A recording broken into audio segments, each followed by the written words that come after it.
Scheiße. Alter, oh ja, deine Nase.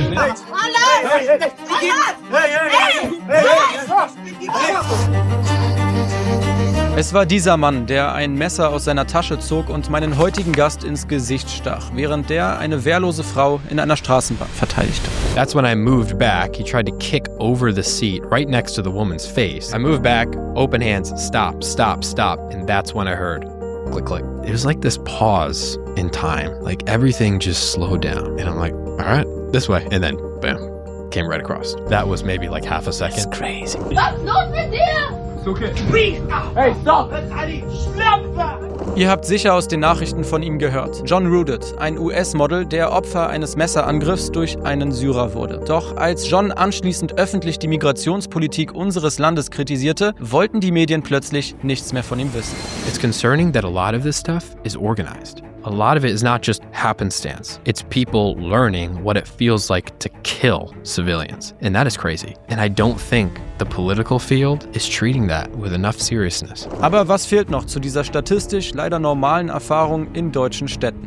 Richtig, der Täter wurde direkt erst einmal freigelassen. He was released at 12 o'clock while I was still in the hospital the next morning. That's just, dude, like, can it get any more, unjust than that? John wird uns heute genau erklären, wie es zu dem Angriff kam, warum er offenbar bereits am Vortag vor dem Angriff gewarnt wurde und welche politische Mission er seitdem verfolgt. Auch über spirituelle Erfahrungen aus seiner Vergangenheit werden wir sprechen. Erfahrungen, die, wenn ihr mich fragt, alles andere als harmlos klingen. She says, John, I'm here to prepare you for your war. I was like, okay, thank you. And she, started pointing at me and drawing the symbol. And the symbol was straight down here, across and across.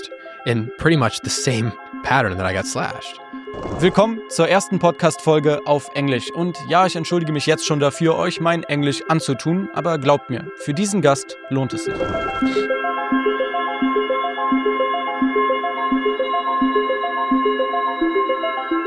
Bevor es losgeht, ich habe John für den dunklen Winter hierzulande nach der Folge direkt mal Vitamin D3 von unserem Sponsor Natureheart geschenkt und genau das empfehle ich auch dir. Sichere dir mit dem Rabattcode KETZER10 10% Rabatt auf hochwertige Nahrungsergänzungsmittel aus Deutschland auf nature-heart.de und unterstützt dabei gleichzeitig unsere Arbeit. And now, let's begin. Great. Yeah, so for how long are you in Berlin right now? I'm in Berlin until probably the 26th, 27th. Mm-hmm. I got invited to it's called a Chamber of Commerce back in Albany. It's like a big networking event. Mm-hmm. I got invited for that for the 28th, so I might have to go back for that. But depending on how the stuff goes with Julian, then I might be here for longer. Yeah. Or I might just be making the trip back to the USA, then coming right back. Great. Yeah, maybe beforehand, how open can you talk about the thing with Julian yet? Is it like you can talk about what you're planning? Or yeah, I think I could talk about what I'm planning. The specifics, funnily enough, I'm getting tomorrow. I see. So we'll know more then.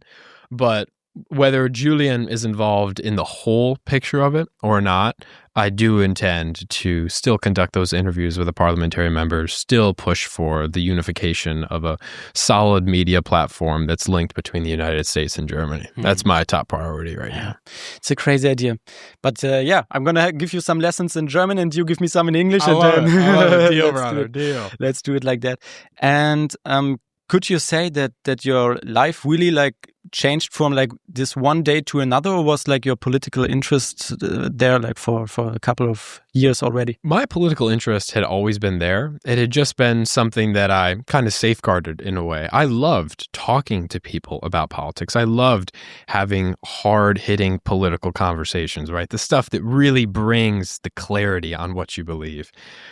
Not everybody loved to have those kind of conversations because nobody likes to really flip the script and take a look at themselves and what they believe. But at the same time, I love to constantly improve the knowledge that I had, the information that I was accessible to, and structure my belief based on that. And yeah, it did kind of change, right? When all this stuff happened, getting slashed in the face does something to how you look at a specific group, especially when they're a largely undocumented and unrestricted foreign national population coming into a country, and there's clearly a migration crisis, but yeah. Especially when your individual experience on that day is basically linked up with the crime rates that we have in Germany. Like it just makes sense. There are like these proportions that like they're crazy.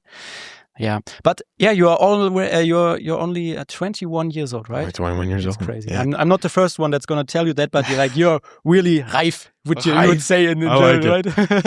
I like it. Yeah, I mean, back then, like 2020, I was like 20 years old, and I'm starting these YouTube videos, and people came up to me like, "Yeah, you're still so young, it's crazy." And now I don't get these commentaries anymore. Now I'm the old guy, and you are no, it. Not at all.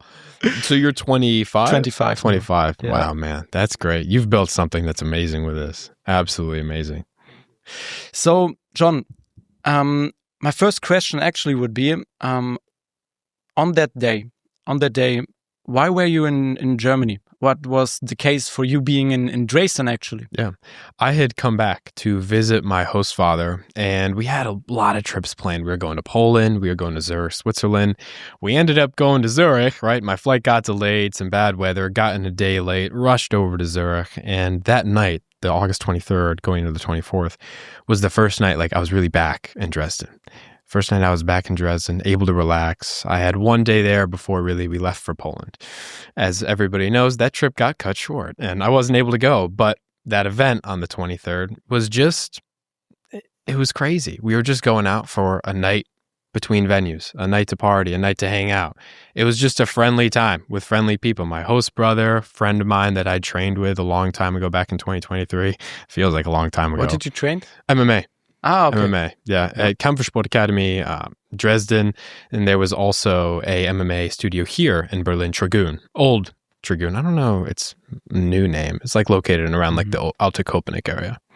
But yeah, man. So the day started like really simple, like you had your breakfast at your host family, you could tell? It was a simple day. It was a simple day. You're a simple 20-year-old Simple 20-year-old guy, man. But you had some experience in MMA. That's basically not too normal, let's say. Yeah. Okay. So you were going out there for a fun night. And I mean, I was in Dresden once. I don't know exactly, but probably you were in the centrum somewhere. Yeah, I was right near a place called Albertplatz. And there's some actual parts of that I haven't shared with any media platform before any interview. Largely, the day before, I had gotten back. And this being the 22nd, it was like the evening kind of time. I had gone down to grab something from the city very quickly. And when I was in Albertplatz, the very place that this all started, I was sitting down on a bench waiting for the tram to go back up to Reichsdorf. I got a text from an old friend of mine, and she said pretty much, "Hey, I feel like something really bad's about to happen to you. Really bad." And I looked at the phone and I thought to myself, okay. And in that moment, I really felt a wave in a way. It wasn't a hard-hitting wave of like danger, danger, danger. It was more so a wave of something is about to happen to you. Let it happen. There's no way that you can stop it, and there's no way that you're going to avoid it. And funnily enough, I completely forgot about it the next day. I was like, oh, it's fine. Went about my business, looked at the text. Stuff happens like that sometimes. Maybe it's a coincidence. And then the next day at that same place, just a little bit later, is when the incident happened itself. That's super crazy. And it was a girl, right, that was texting you this? Yeah. Was it like you had contact for some days before, and it was just a random message like out of nowhere? It was a random message out of nowhere from one of my exes when I was over here in Germany, staying in 2023. Like it's 1 year after. Like you didn't have contact for 1 year then? I had talked to her like now and again, but I hadn't talked to her in a bit before she sent that message, yeah. What was her reaction when she got the newspaper article and recognized you? I was getting calls on calls on calls. I was getting calls from everybody.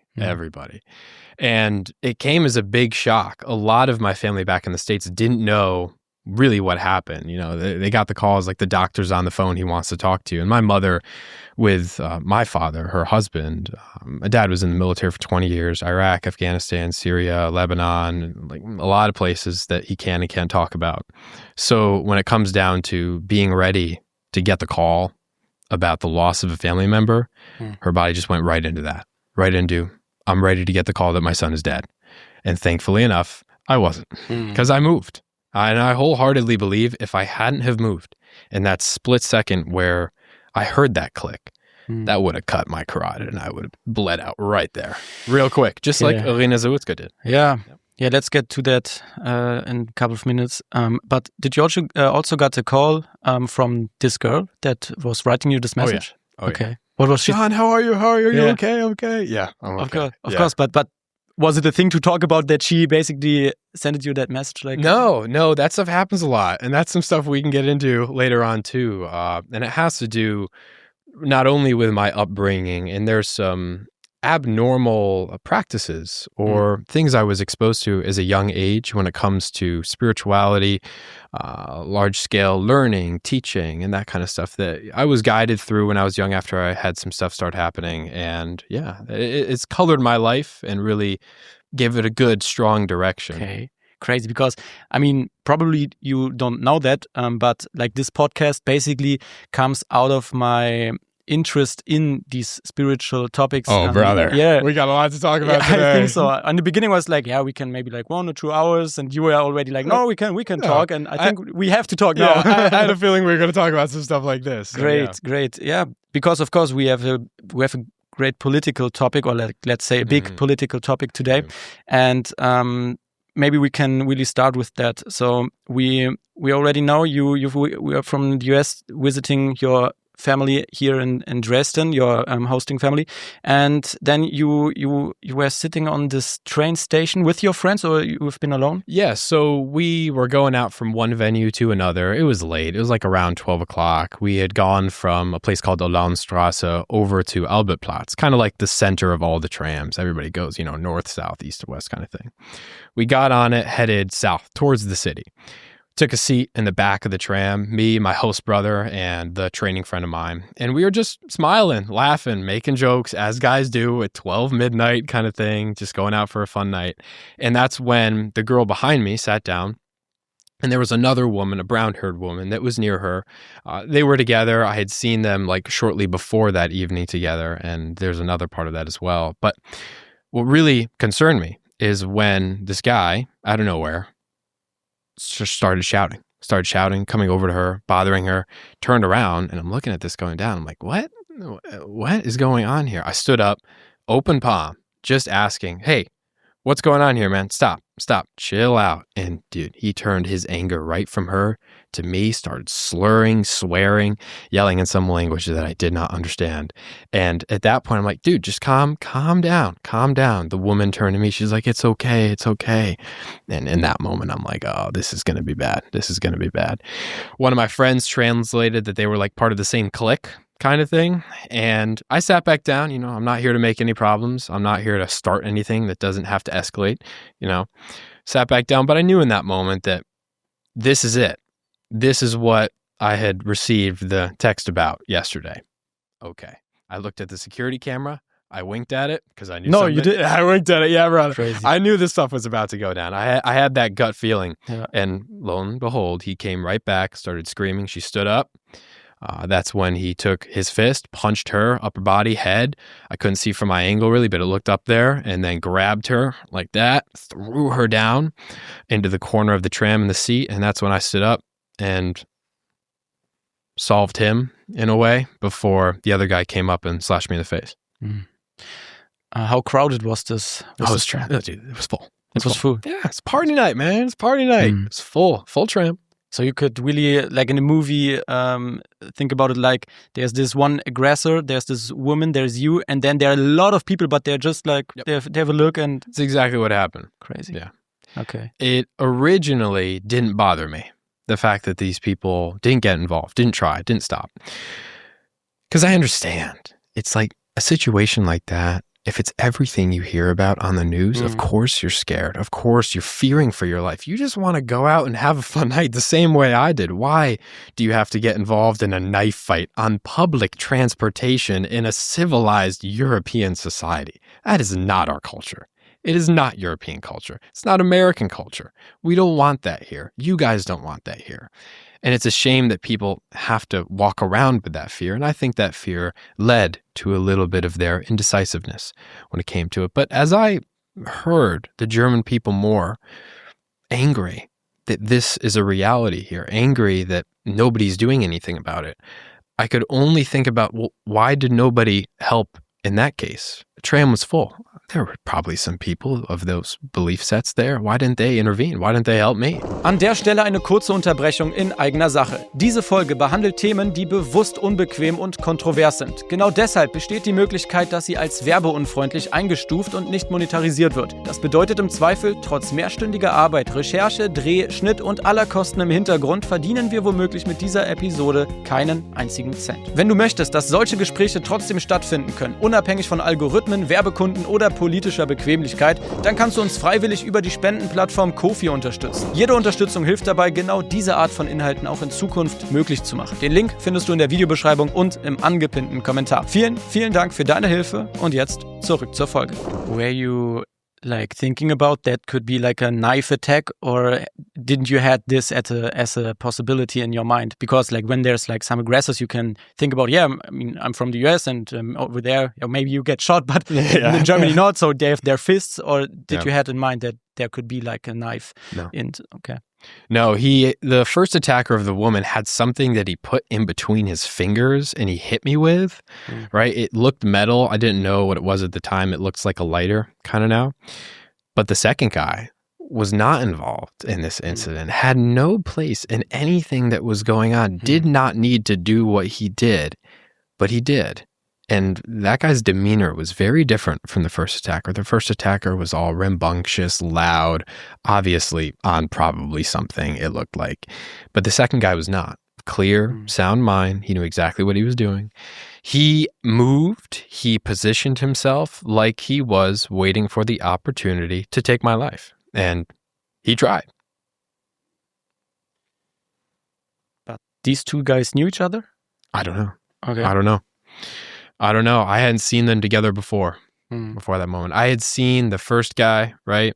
The guy that attacked the woman and the two women earlier that night when I was at Lohenstrasse eating some pizza and stuff before we went on that Albertplatz tram. But you've already seen this aggressor guy. Yeah. Because, I mean, Dresden is a big city still. Big city, you know. There was some incident earlier that night when we were just chilling in Lohenstrasse before we were going to the second venue where this guy was yelling, aggressive, rambunctious. I think a woman got hit, and I don't know if it was the same woman, but a lot of people were running. The police were even involved in that. So why those people, again, why they just were let back on the street, right? Why with prior history, prior convictions? Why are these people on the street? Why on their Instagram page? The first guy's Instagram page is literally just a bunch of videos of him videotaping himself on the tram, opening up his jacket, and there's machetes. It's this is not European culture. No. This is not the kind of clientele we want coming over here. So there's this possibility that it's actually not two friends of each other, and he was not protecting, but he was not being on the team of his friend, but he was just a random guy that saw a situation in which there was a fight, and he could just you just get wet. Yep. That's crazy. You get a body. Yeah. It's kind of fitting but let's talk about that as first. It was an Arabic guy, or what was his nationality? They were two illegal immigrants, both Syrian nationals. Syrian nationals, okay. Because just as I told you beforehand, I was talking about it with Irfan Petzi, and he told me some of the insights of the ISIS in Berlin. They were actually planning to do attack on basically an assassination on policemen on a leftist protest, because they knew, the ISIS guys, they knew on a left-wing protest they're gonna attack the police anywhere. So if we can mix up into these people and we we attack a policeman with a knife, they're not gonna notice us, and basically we can do that. And it's kind of that it's that mentality. It's that mentality of, we have a knife, and on our mind we are so full of hate, and we want to do it so badly, and there doesn't need to be a reason for it. No, it's crazy. No, I have some theories about, and it's not to fearmonger or anything, but the clear and evident case of sleeper cells coming into Europe, and I think that this in part is a natural thing that they do to experience what it's like to do visceral harm to somebody and operate in a societal environment right after that.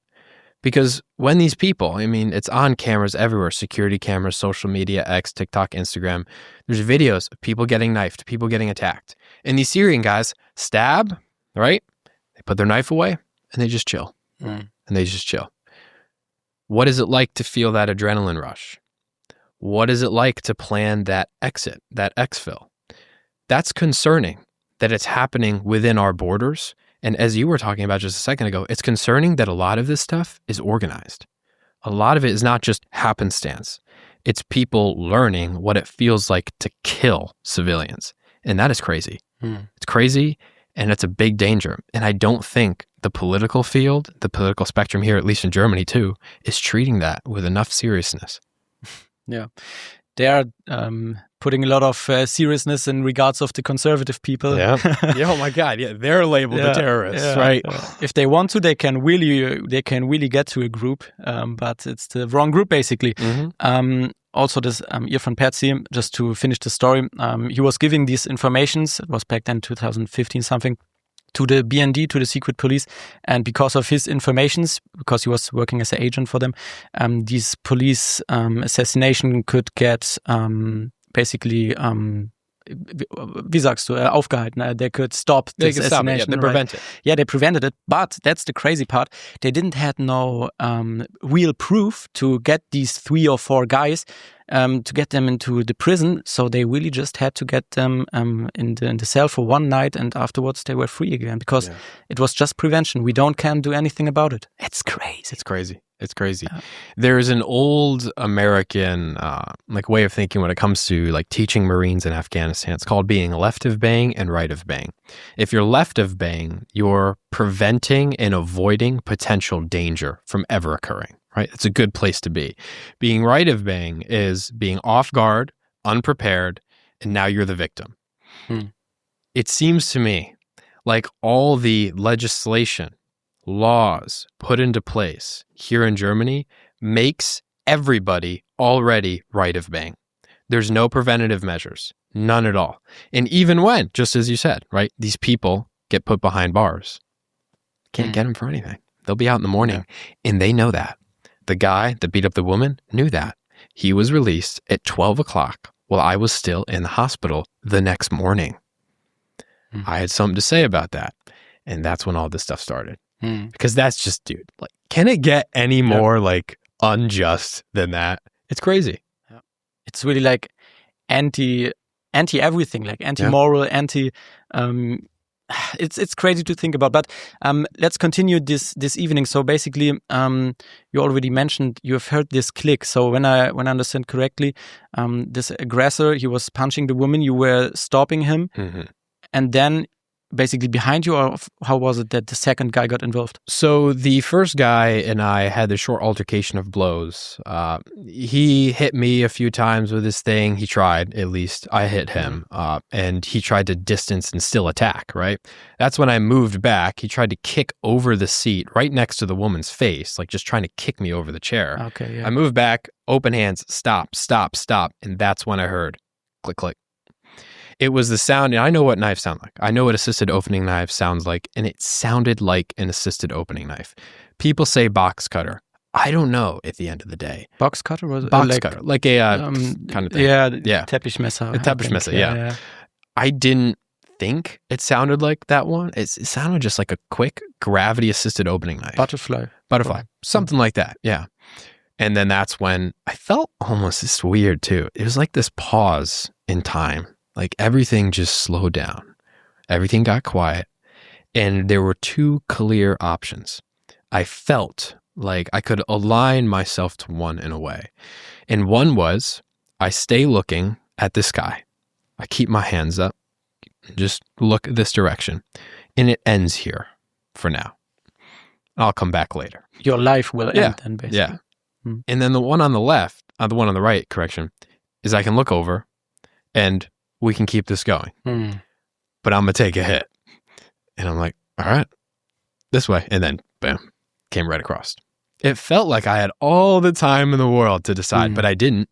That was maybe like half a second. That's crazy. That's basically a near-death experience before you even were like near-death. Yeah. Because these experiences I've also heard from Richard Henrichs, he was sitting on this chair, and actually, he's a normal father, like in a small town somewhere in Germany, and he was with his children on the playing ground, right? Yeah. When he was seeing, like, also, I think, was it Syrian, Afghan, a guy with a big knife just coming towards the playing ground. In this case, it was really like a drugged up guy. Like, you could tell he was like crazy, and he was just putting it around, right? And he was basically the only grown up person on this kindergarten. And then some minutes later, he saw himself with like 10 or 20 children that were all running to him, because he was like this one tall guy that could give protection. He was putting his child first, and then the other children as well, over the fence, and stopped the attacker with his knife. And basically, he also had this moment of, what am I gonna do next? And you had this as well, and you decided to take this hit, and how maybe you can kind of explain what this experience. I'll give a little knife lesson for the people out there that are listening. It doesn't hurt. If it's fast, it doesn't hurt. When I got slashed in the face, I didn't even know I was slashed in the face. It just felt like a weak karate chop.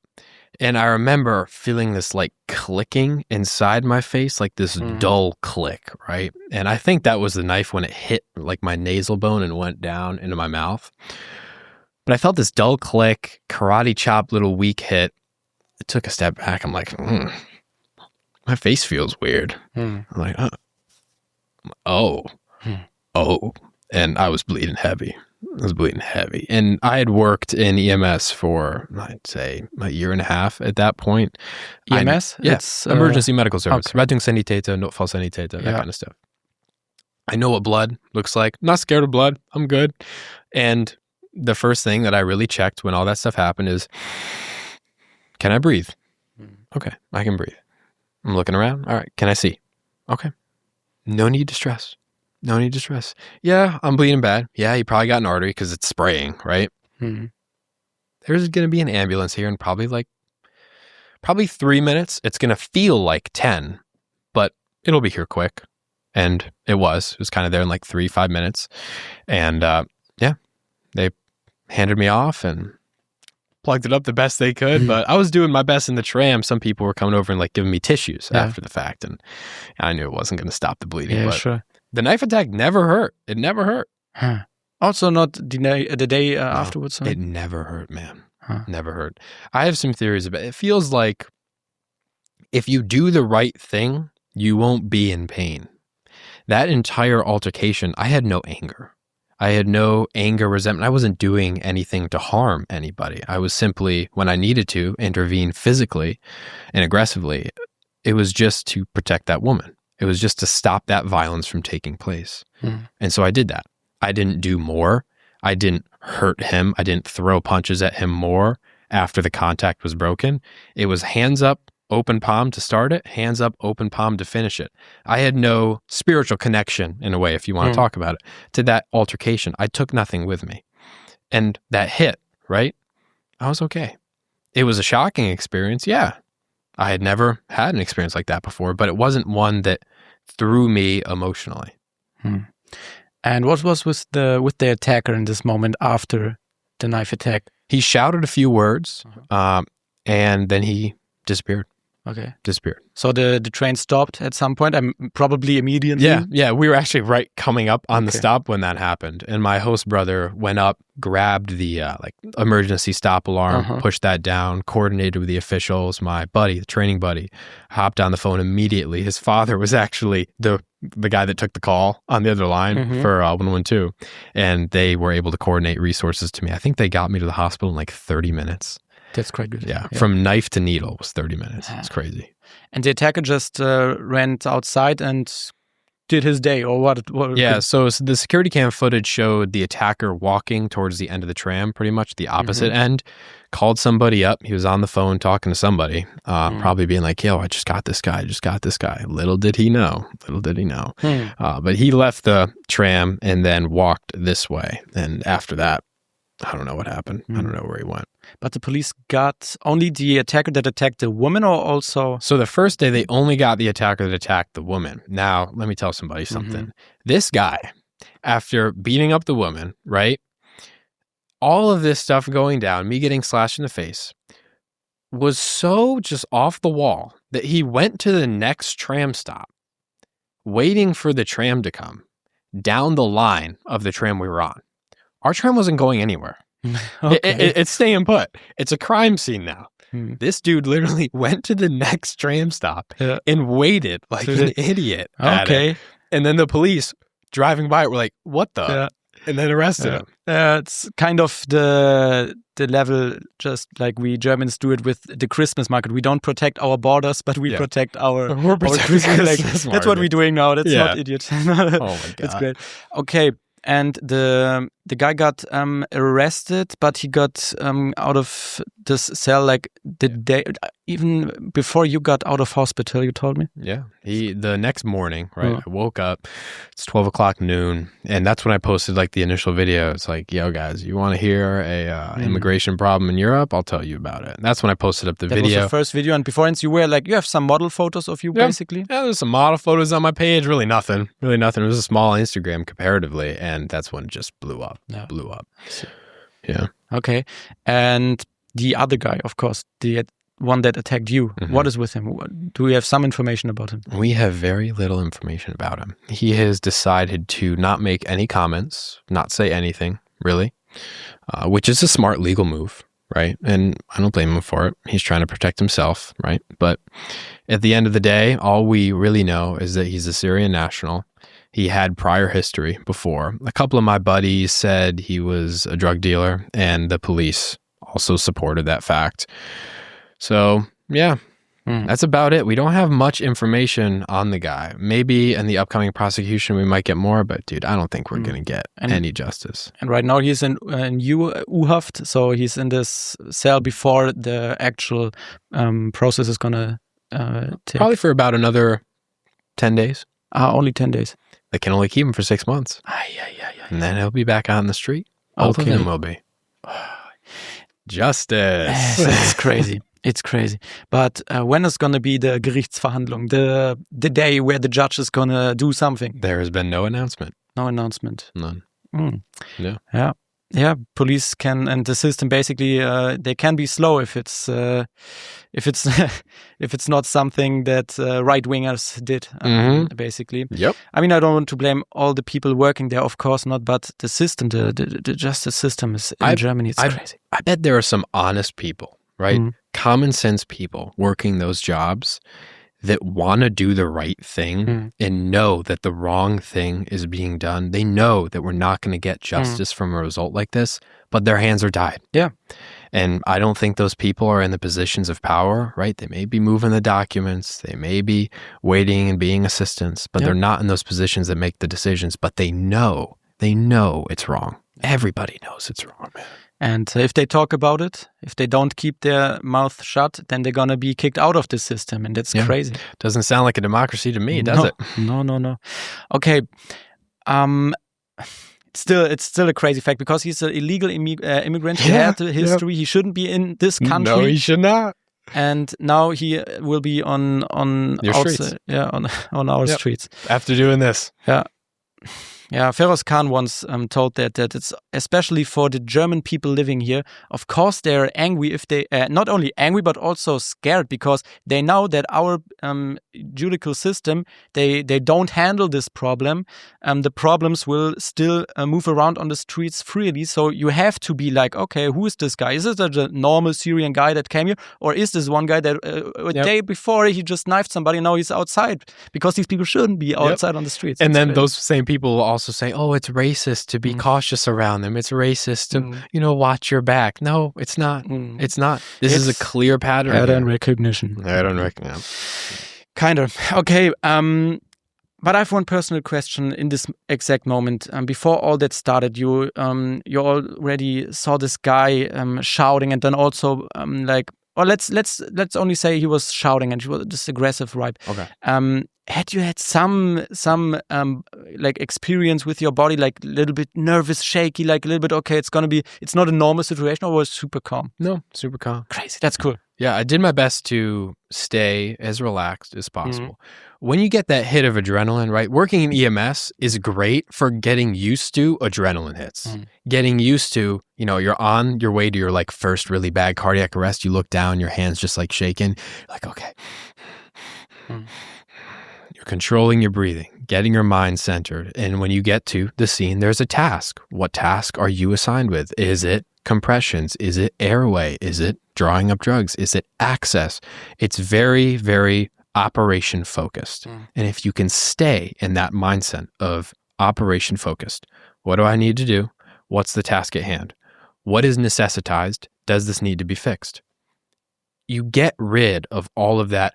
What's going on? What's going on? What's going on? One of the best pieces of medical advice for handling situations like these I can give anybody that's listening to this is if you ever come up on a situation like this, you ever come up on a stabbing, medical emergency, something real bad, just say to yourself before you even try to do anything, this is not my medical emergency. And it's crazy because a lot of people be like, well, that's stupid. It's a medical emergency. You need to be uptight about it. You need to be focused. You need to be ramped up. No, this is not my medical emergency. I walk into a call. This is not my medical emergency. That takes all of the weight, all of the compressed weight, tense emotionality of the situation off immediately. And you can think clearly. Because when you can't think clearly, you don't know if what you're doing is really right. But if you can think clearly, weigh the situation, stay calm, control your heart rate, slow it down, box breathing, just look around you and ask yourself what's going on. You can paint a picture where you can intervene in a corrective and positive way instead of getting into something maybe that you don't want to get into. Let's repeat this tip, like with the, it's not my medical emergency. What exactly do you mean by it? So if you're in an emergency... Yeah, this is not my medical emergency. I'm not injured. And what's funny is... But you were injured. But I was, yeah. But my body, after doing that so much, defaulted to, I'm in no danger. So you build that up. So when it comes your way, and it is your medical emergency, you're calm. You're calm. Okay, that's crazy. So basically, with your experience as an emergency, what is it called? Like here, I think I'm a paramedic back in the States. So I don't know if that's equivalent to the Notfallsanitäter here. Something probably. Something kind of between probably Rettungssanitäter and Notfallsanitäter. And with this experience, your mind and your body reacted in this situation where you were the victim, the same as you would be the one that is not injured and helping an injured. Treating somebody. Okay. One of the first things, you can watch the video, I'll send everything to you after too. One of my first things that I did was walk around and be like, is everybody else okay?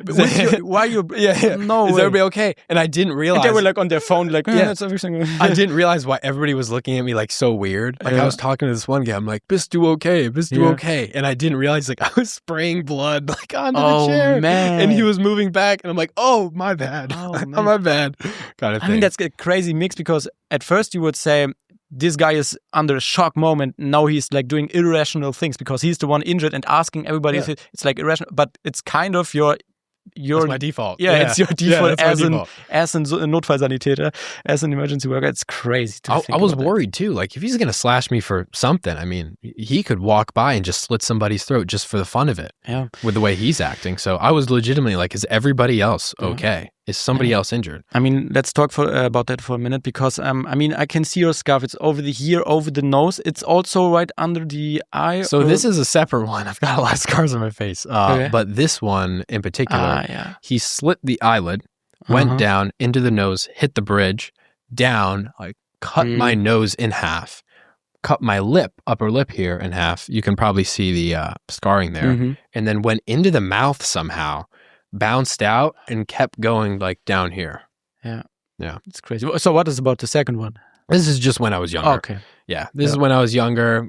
Punches, that kind of stuff. Okay, I see. Yeah. Every man needs one of these. At least one. But you got a weird one. Yeah, that's crazy. Okay.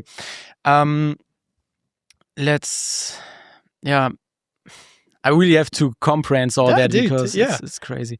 Do you had something of a shock moment, like maybe in the hospital when you were like back into your normal, like another default mode where you were thinking back and then you were like, oh, what, that was happening? Or was it just... No, man, no. I was good. And the crazy thing is a lot of people are like, John, you don't have to be good. You can be honest. I'm like, dude, I'm completely honest. Like that, when stuff happens that quick, you have very little time to be like, oh, what happened? Like, it was just, I know what happened, right? I was of sound mind when it went down. I knew what I was doing. I knew it was being done, tried to intervene, and then the attack happened, right? I was trained, as we talked about earlier on. I mean, I was in martial arts when I was 6 years old. I was put in judo when I was 6 years old. JMJC, shout out to Jason Morris Judo Center. Let's go. Yeah, there we go. Wherever these guys are, but if you trained him, then amen. Of course. But yeah, I was in very young, and I bridged off from judo when I was around 13, 14. That's when I found, as we'll talk about later too, he'll come back into it, the Japanese martial arts teacher, the traditional Japanese, like samurai arts kind of thing. And that's how I became a member of the Namayu Aikiheiho Bujitsu clan in the United States, connected to Japan, and as well as the Konohasa Kawarashi Ryu Bujitsu Guild that he ran personally, in a way. Okay, then I would assume that's the reason why you also were kind of calmly or more calmly than the normal person before all that happens. Yeah. Because for me, I was doing an ice bath, for example, this morning. And for me, that's of course a stressy situation, but it's like, there's this cold water and you go into it, you can get out of it also whenever you want. It's kind of controlled, even though of course it's a stressy situation and all that. And you get used to it also. But in this moment, for me, it would be different because you don't know what this guy is up to and if he has a knife or not. And but you were kind of more calm than, and probably you told it was kind of saving your life because you heard this click, you was calm, you was making decisions, you were not like all around the place.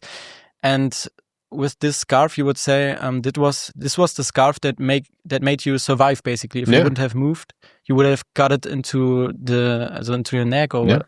I'll pay this price happily, man. Maybe 1 point less handsome, but still. Crazy. Okay. Another question, because before I will come back to another point that I was making like 50 minutes ago or something, and because we are talking about near-death experiences, right? And I wanted to tell you a story about an actual near-death experience when there was Dominik Kettner. He was sitting there as well. He was in hospital basically.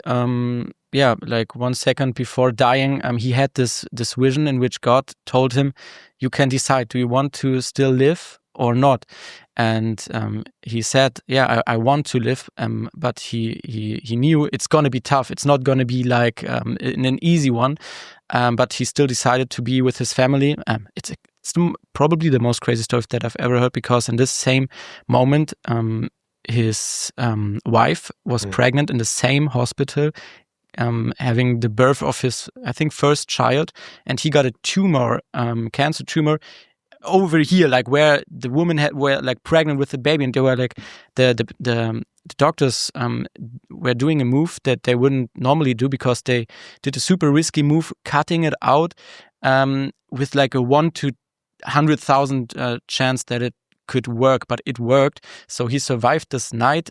He had this near-death experience where he said, I want to live," and just this situation of the family of him being there for like having the birth of his child and to really say goodbye to him, because that was what the doctors were telling them. You have to say goodbye to him now. Crazy. It's really crazy. And I'm glad that you didn't have to be in this situation, because like you really, what would you say? Did you save your life? Did God save your life? Who did save your life? I say that when I was provided with a decision, right? Whether it came by means of a secondary or tertiary entity situation, I was provided with a decision, and I was able to make a decision in that moment out of my own interest, out of my own desire. But I do, to add on to your point you just made, I do think that in that moment, whether you want it or not, whether you choose it or not, that life that you had lived for that time goes into the decision of that life ending. Because the second you make the other decision, a new life in a way starts. So you're living your life almost like two halves. And I really do think that since then, it had become living in a life as two halves. I felt very new in a strange way when that happened. Sitting in the hospital bed, no pain. I'm just like, everything's okay. People would come visit me, my host family, my host brother, my friends. Everybody's crying like, dude, are you okay? I feel so bad. It's like, no, like, it's okay. I'm okay. Everything's okay now. Everything's going to be fine. Like, we have a lot to look forward to now. The life is just going to get better in a way, if you can even imagine it at that point. And it did, and it has. And so carrying around the weight of like the fear with it, it's useless. You don't have to be afraid, right? It's a scary situation, but it doesn't need to affect you. You don't need to hold that fear in you. You can just let it pass. And if you do, you'll find that you have a lot more spiritual weight and freedom in a way, especially after the fact. Yeah, because that would be the next question with that. With your, let's say, with your new life now, people will get to you and basically, and for a big reason, tell you are like not only a hero, but in this story, you are the hero, like in the newspaper for this woman that you were saving.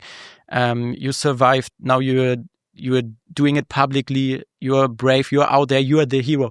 What does it make with you, and how do you react with this new situation?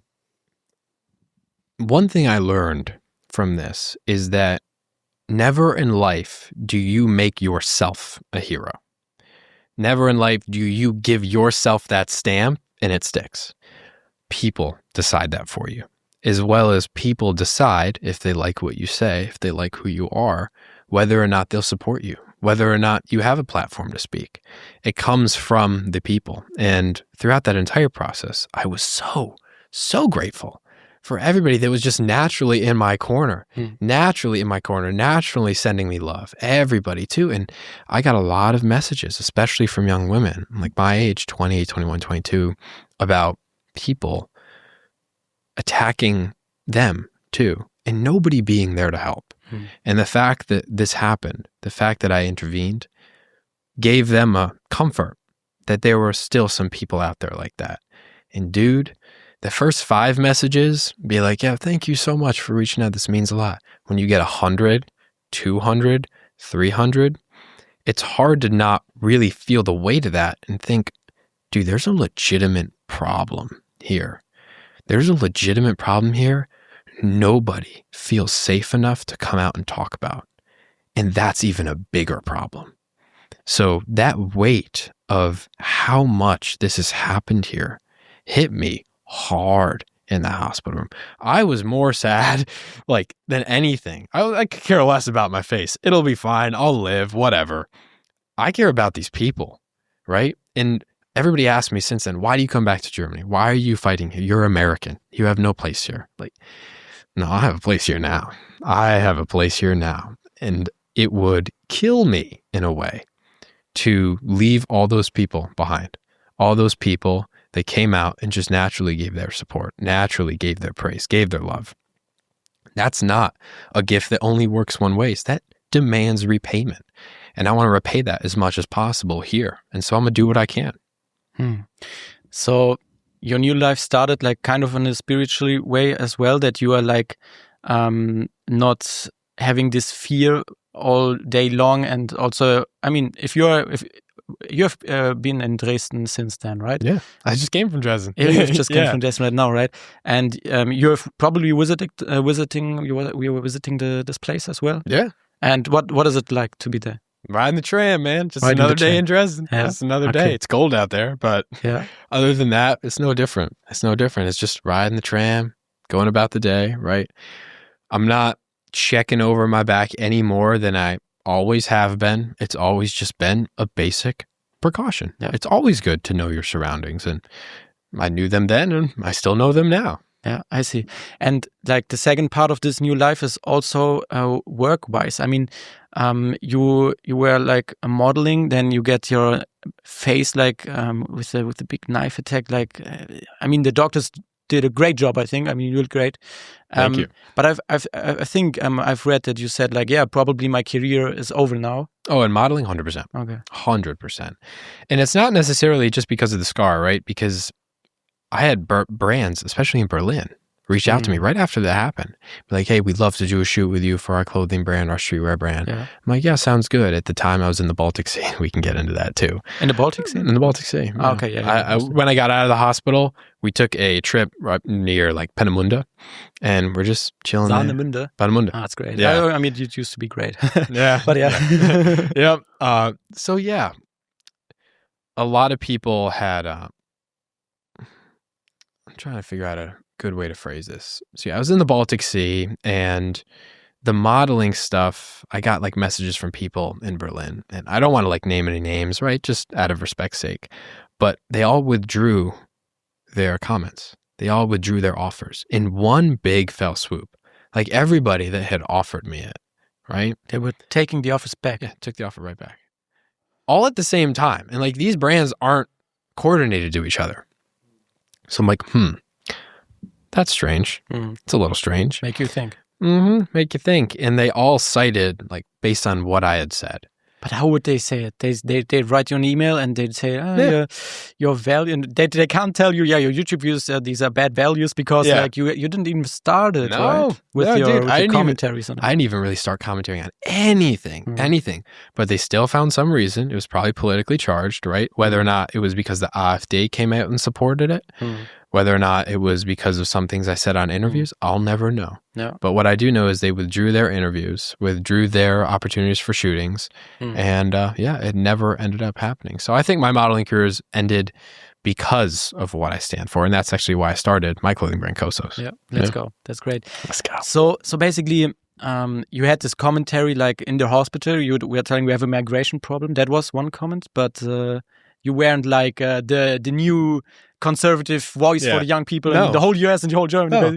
You were just a random guy getting you were the victim basically, and they were canceling you basically. Yeah, they were canceling the victim. Yeah, it's crazy, man. Yeah. It's crazy. Have you ever thought about what it would be the other way around? If you would be the good victim, let's say, or you would have been a victor by the bad guy, like the Nazi, for example.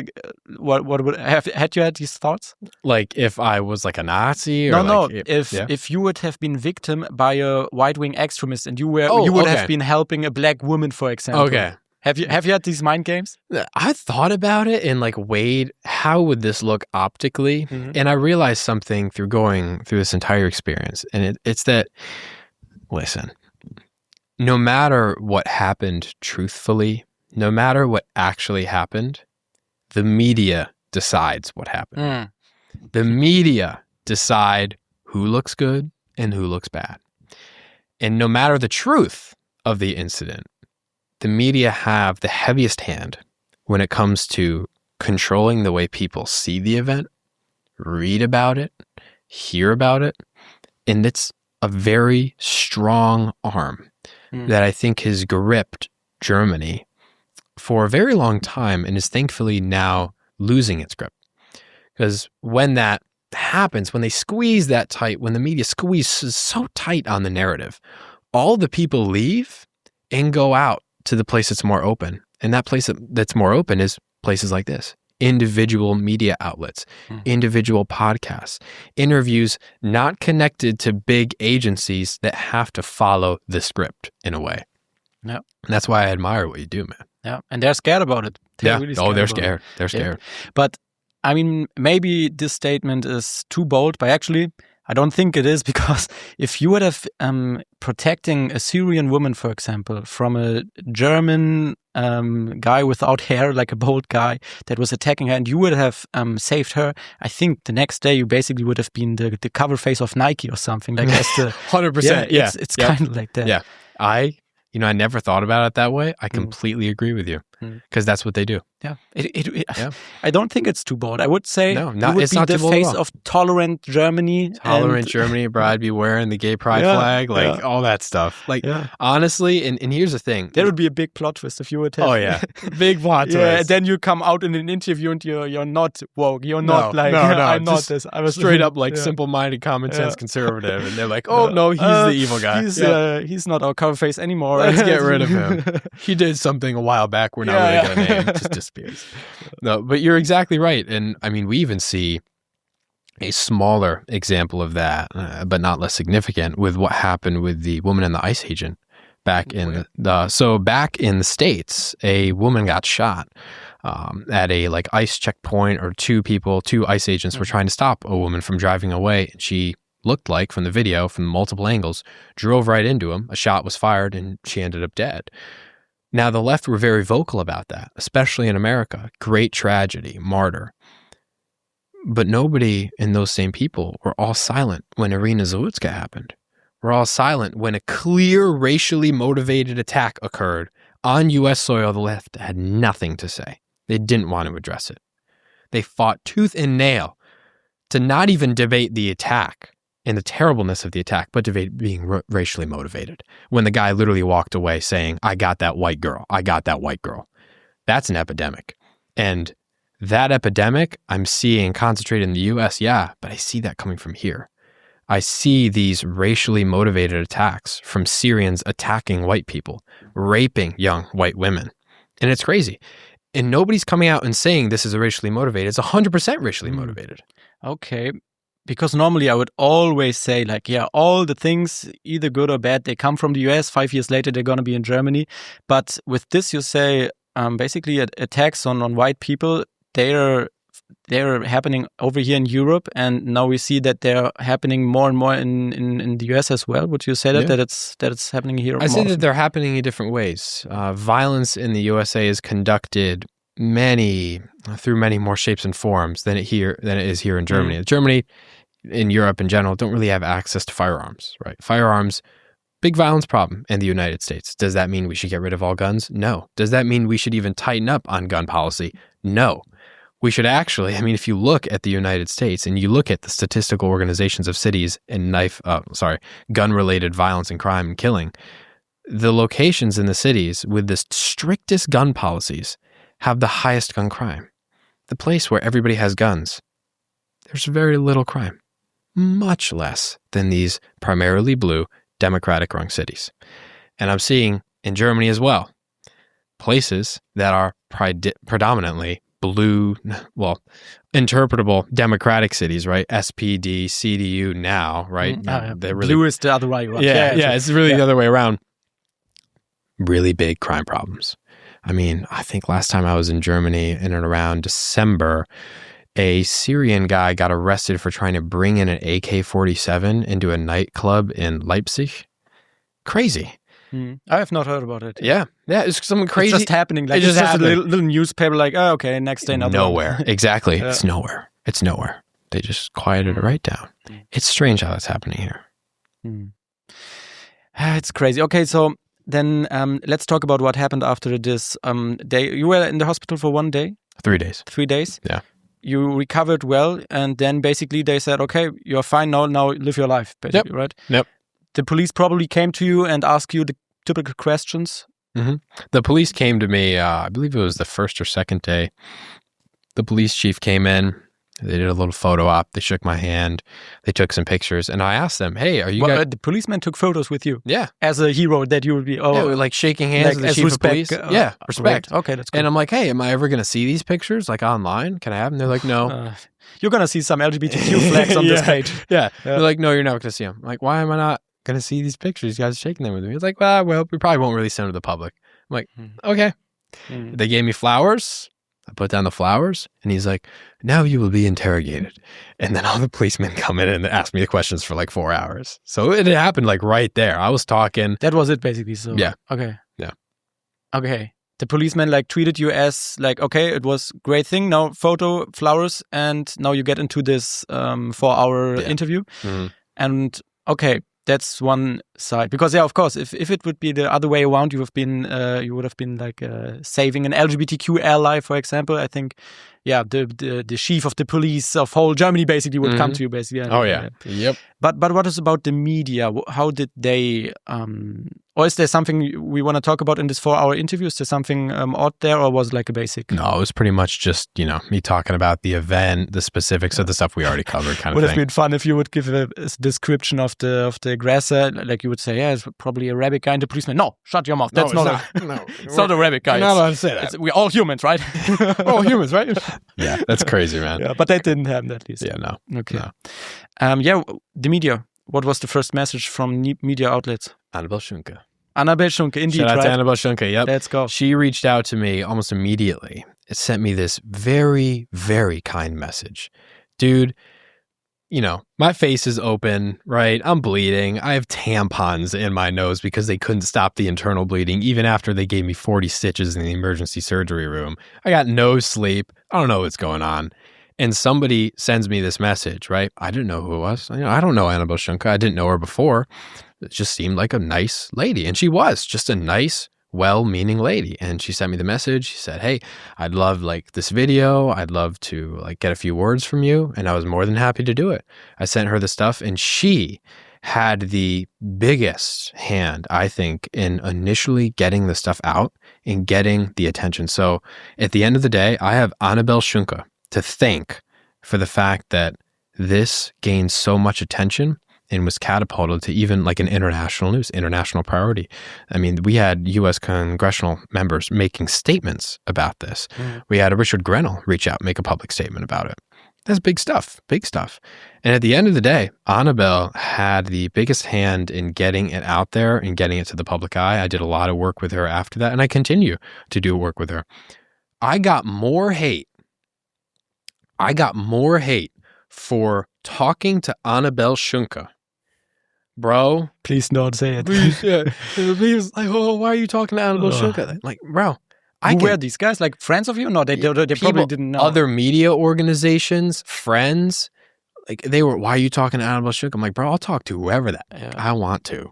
And I don't know why this is the culture where you get flamed or attacked for just talking to a conservative or interpretable right-wing media personality. Do you actually have a word for that? Because in Germany, it's really famous, this phenomenon that you're describing. It's Kontaktschuld. Kontaktschuld, yes. Yeah, you know it, of course. Yeah. It's the first word you know if you're going to be a political activist. Oh yeah, I learned that word quickly. Yeah, sure. Okay.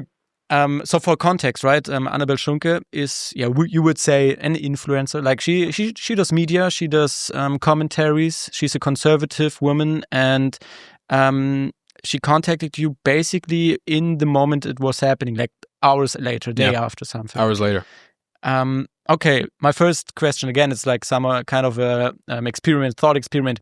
If no one would have been messaging you from if it's Julian Reichelt, Annabelle Schunke, whoever, no one from the, let's say, alternative media, what would have happened with your case, basically? What do you think? It probably would have just gone brushed under the radar, like all the others do. Like all the others do. Dude, I was in the hospital the night after this happened. I look at my phone, another Messerattacke, Messerattacke, Dresden Hauptbahnhof. I'm like, what happened now? A Syrian and a Tunisian, knife fight. The next day. And we have people out here still saying that there's no knife epidemic. I think my story would have probably just ended up just like that one. Nobody cares. It'll just go right under the radar. It's crazy to think about, but today it's the 11th of January and we have about 25 knife accidents in just one day in this city in Berlin here. Really? Yeah. Oh my God. And it's crazy to think about it because a day it's 24 hours. We have 24, 25, depends, in this area, knife attacks in this city alone.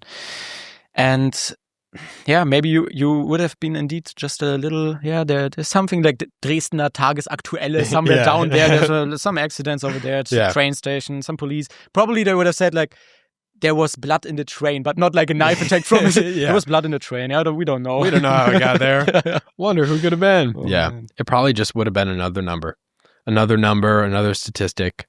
No. Another thing that just gets brushed off. Yeah, it's crazy. So Annabel Schunke was the first, you would say, Dominostein in German. Dominostein, yeah. And afterwards, what was about the big newspapers that would have to represent a case like that as well? And then I got notifications from News.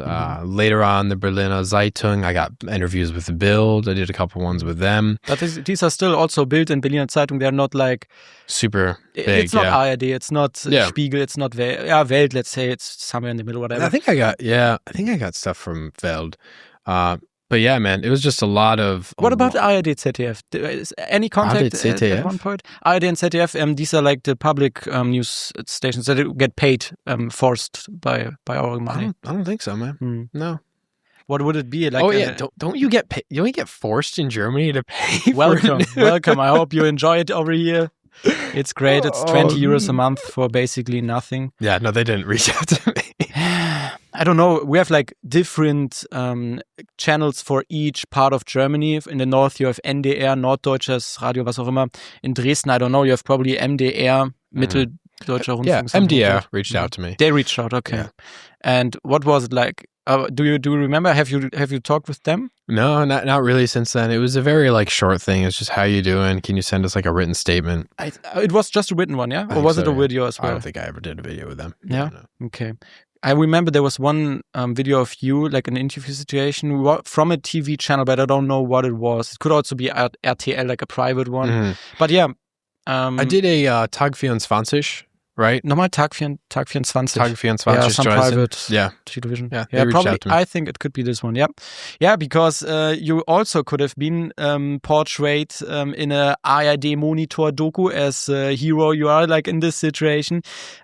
Because I was portrayed in an ARD documentation, like the biggest channel in German television, like this that we are forced to pay, as a dangerous right-wing Christian whatever influencer. Is that right? It is. Oh my god. Yeah. Oh my god. Yeah, I think they're like 3 or 4 or 5 even. Like we have Y Collective focusing on the youth, also paid by our forced payments to them. ARD Monitor, ZDF, whatever. We have a lot of documentations about radical Christians, and it's always Jasmin, Liebe zur Bibel, a friend of mine, Jana, me, and also like this. It's a crazy story to get into this. Alex from Obros, right?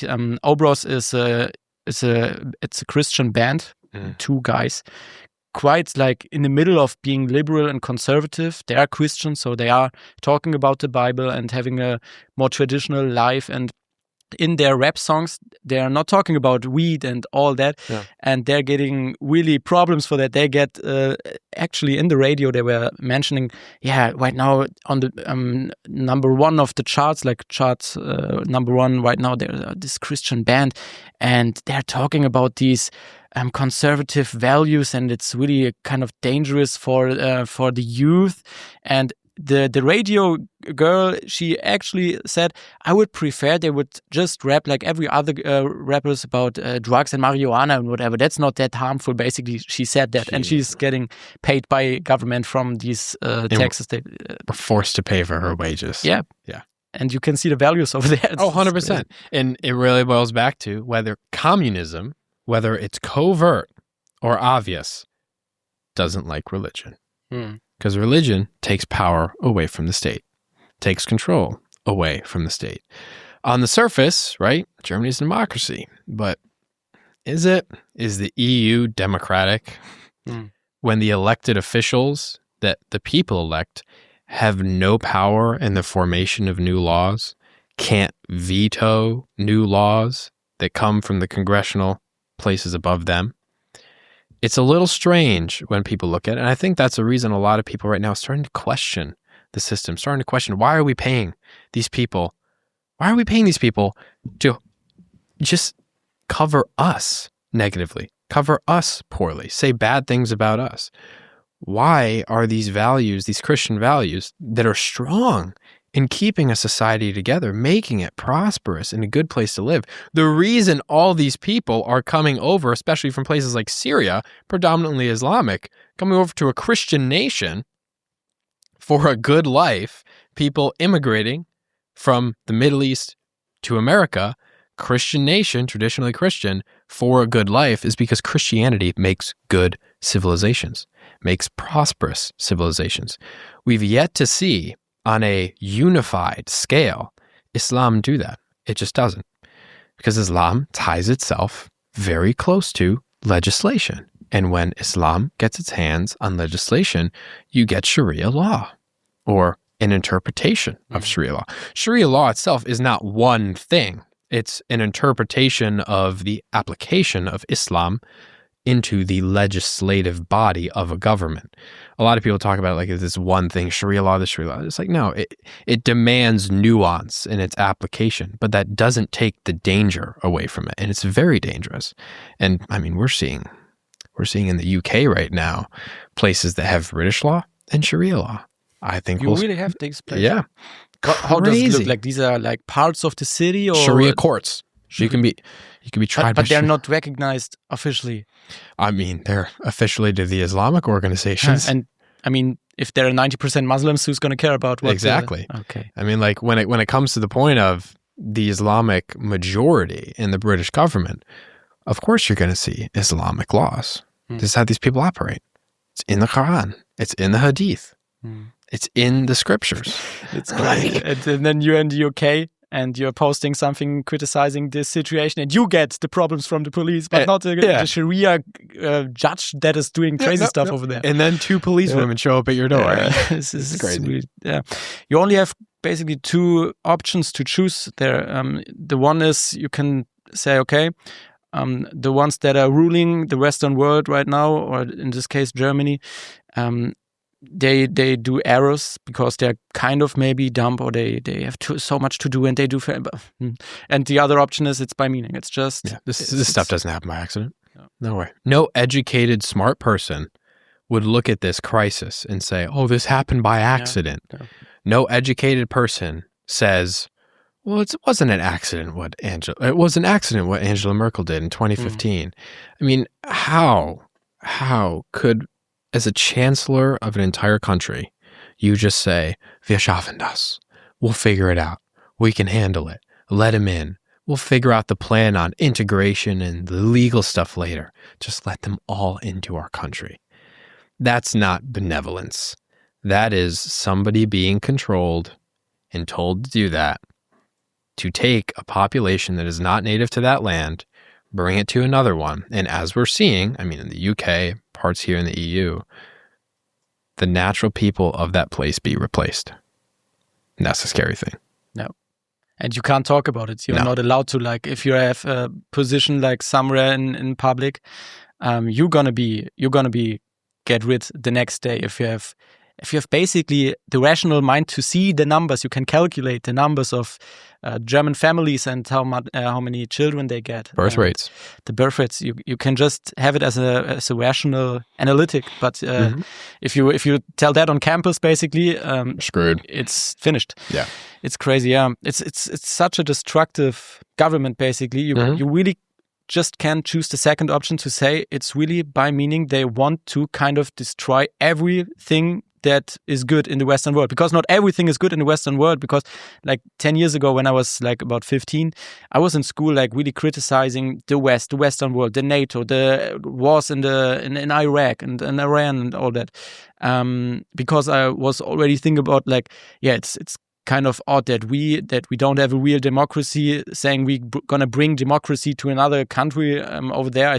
I mean that's for you as a US, we can talk about that. But for me, it was like, obviously they want some geopolitical power over there. There's some oil, and they're gonna make us believe it's about a peace mission and all that. But now, 10 years later, I'm not on the other side, because I'm still thinking there are quite some wars that are really just not justice wars, let's say. But I'm saying like the Western world is the only part of the world that has these values like freedom of speech, like we're trying to have a justice system for everybody, not just for Muslims, not just for Christians, not just for Jews, whatever, but to have everyone in the law, everyone, being the same in front of the law. And this is it's going down. Like these values, they're not here anymore, basically already. They're disappearing very quickly. And it's odd that if we were so wrong about this, if our logic was so wrong, so littered with falsehoods about the fact that there is a racial replacement going on, there is an ethnic replacement going on in the EU, and it's intentionally going on, how could anybody interpret everything that has gone on any other way rationally? There is really no other way. It's so obvious. It's so obvious. But at the same time, right, in the free speech society, just like you're saying, we're not allowed to even talk about it. Doesn't sound like a free speech society anymore. It's starting to sound less and less like a democracy. I mean, when it comes to the EU, censorship, social media censorship. We've had Marco Rubio, thanks to my man, come out and defend US media influencers because the EU has sent notifications the fact that American influencers are speaking against and breaking the censorship policies of the EU and still visiting the EU. They need to be sued. And the United States government is like, hell no, we're not giving that over to you. We're not even entertaining this. But the EU wants censorship and it needs it very quickly because it can't have these independent media outlets talking about these hard-hitting issues that the mainstream media won't touch because it's not on their script. Second they touch that, they take on a lot of risk. Everybody else turns against them. We know what happens when, you get attacked by the Matrix. We've seen what's happened with Tate. He monitored that pretty well. He highlighted this is what happens when you speak against the narrative. Logically, they take everything away from you. They take away your bank accounts. They take away your access. They take away your possessions. They take away your home. And if you still don't shut up, they'll put you in jail. And after that, if you still don't shut up, you have a car accident. Yeah. You have a car accident. Yep, exactly. For this topic of freedom of speech, I think the most iconic example, especially here in Germany, is the case of Nancy Faeser holding a sign with then the letters "I hate freedom of speech," which was like an IA animated photo of her, Nancy Faeser, the Bundesministerin. And have you ever heard about this case? No. It's from Deutschland Kurier. It was basically a meme that these guys from Deutschland Kurier, like similar to News auf 1 and all that, and they were posting it. And it was, you could see like her holding this sign like, I hate freedom of speech. Yeah. Guess what happened after they posted this? I mean, it's obvious. Yeah, it's so sad. They went to prison? Yeah, the guy right now, I think he's facing, I don't know if it's, I think it's Bewährung, like, Bewährung, do you know this word? Bewährung. It's when you don't have to go to the prison, but if you do something in the next 1 year or probation. That's it. And I think you had to pay something. I don't know which amount. And right now, I think there's another Gerichtstermin. There's another, what do you call it? Another day where he's going to be in front of the judge to figure out what's going to happen. Because of a meme which basically, that he has to be in prison maybe is... It just shows that they really hate freedom of speech. It's so paradoxical. Yeah. And that's where we are right now. Yeah. It's crazy. And now you are in part of this. You are not in the US, in Texas somewhere with your gun and with your freedom. You decided you decided to be part of this crazy political world, especially here in Germany. Why is that, and what are you going to do?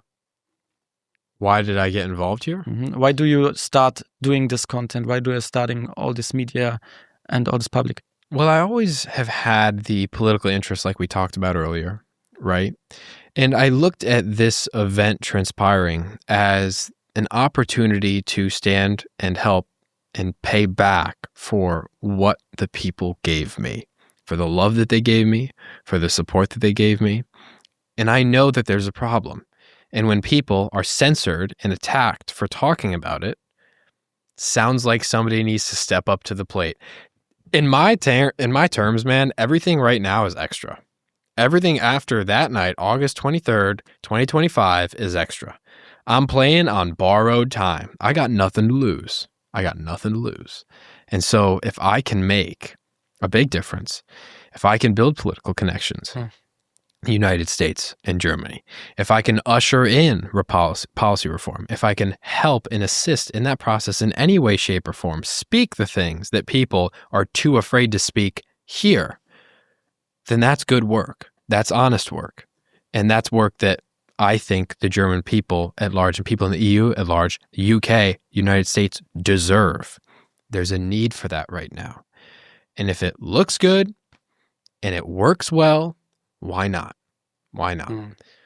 I know, from this even happening, that people decide at the end of the day, if they like you or they don't like you, they decide that of their own volition. And there's nothing that you can say sometimes that's going to turn that around. Like there's nothing that you can really say, whether or not it's true or false, that the media is going to take and paint you in a positive picture after you come out as even mildly conservative. They're going to attack you.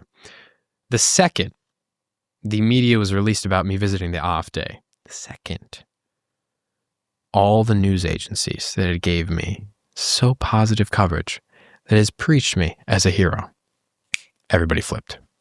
Everybody flipped immediately. John Rudat, right-wing, far super extremist. He doesn't understand anything about German politics. In German newspapers? I didn't notice that yet. That's crazy. I mean, who's going to believe him? No, right? And it's obvious. Yeah, I went on my media. I'm like, listen, guys, I'm not doing any more interviews with any tabloid news media outlet anymore. It doesn't make sense. You can't win now. No, you can't win. And I realized because one of my buddies reached out to me, he sent me like a script of a few questions after like all this stuff went down. It was just like, what did you talk about in your meeting with the AfD? Like, how did it go? What are you thinking?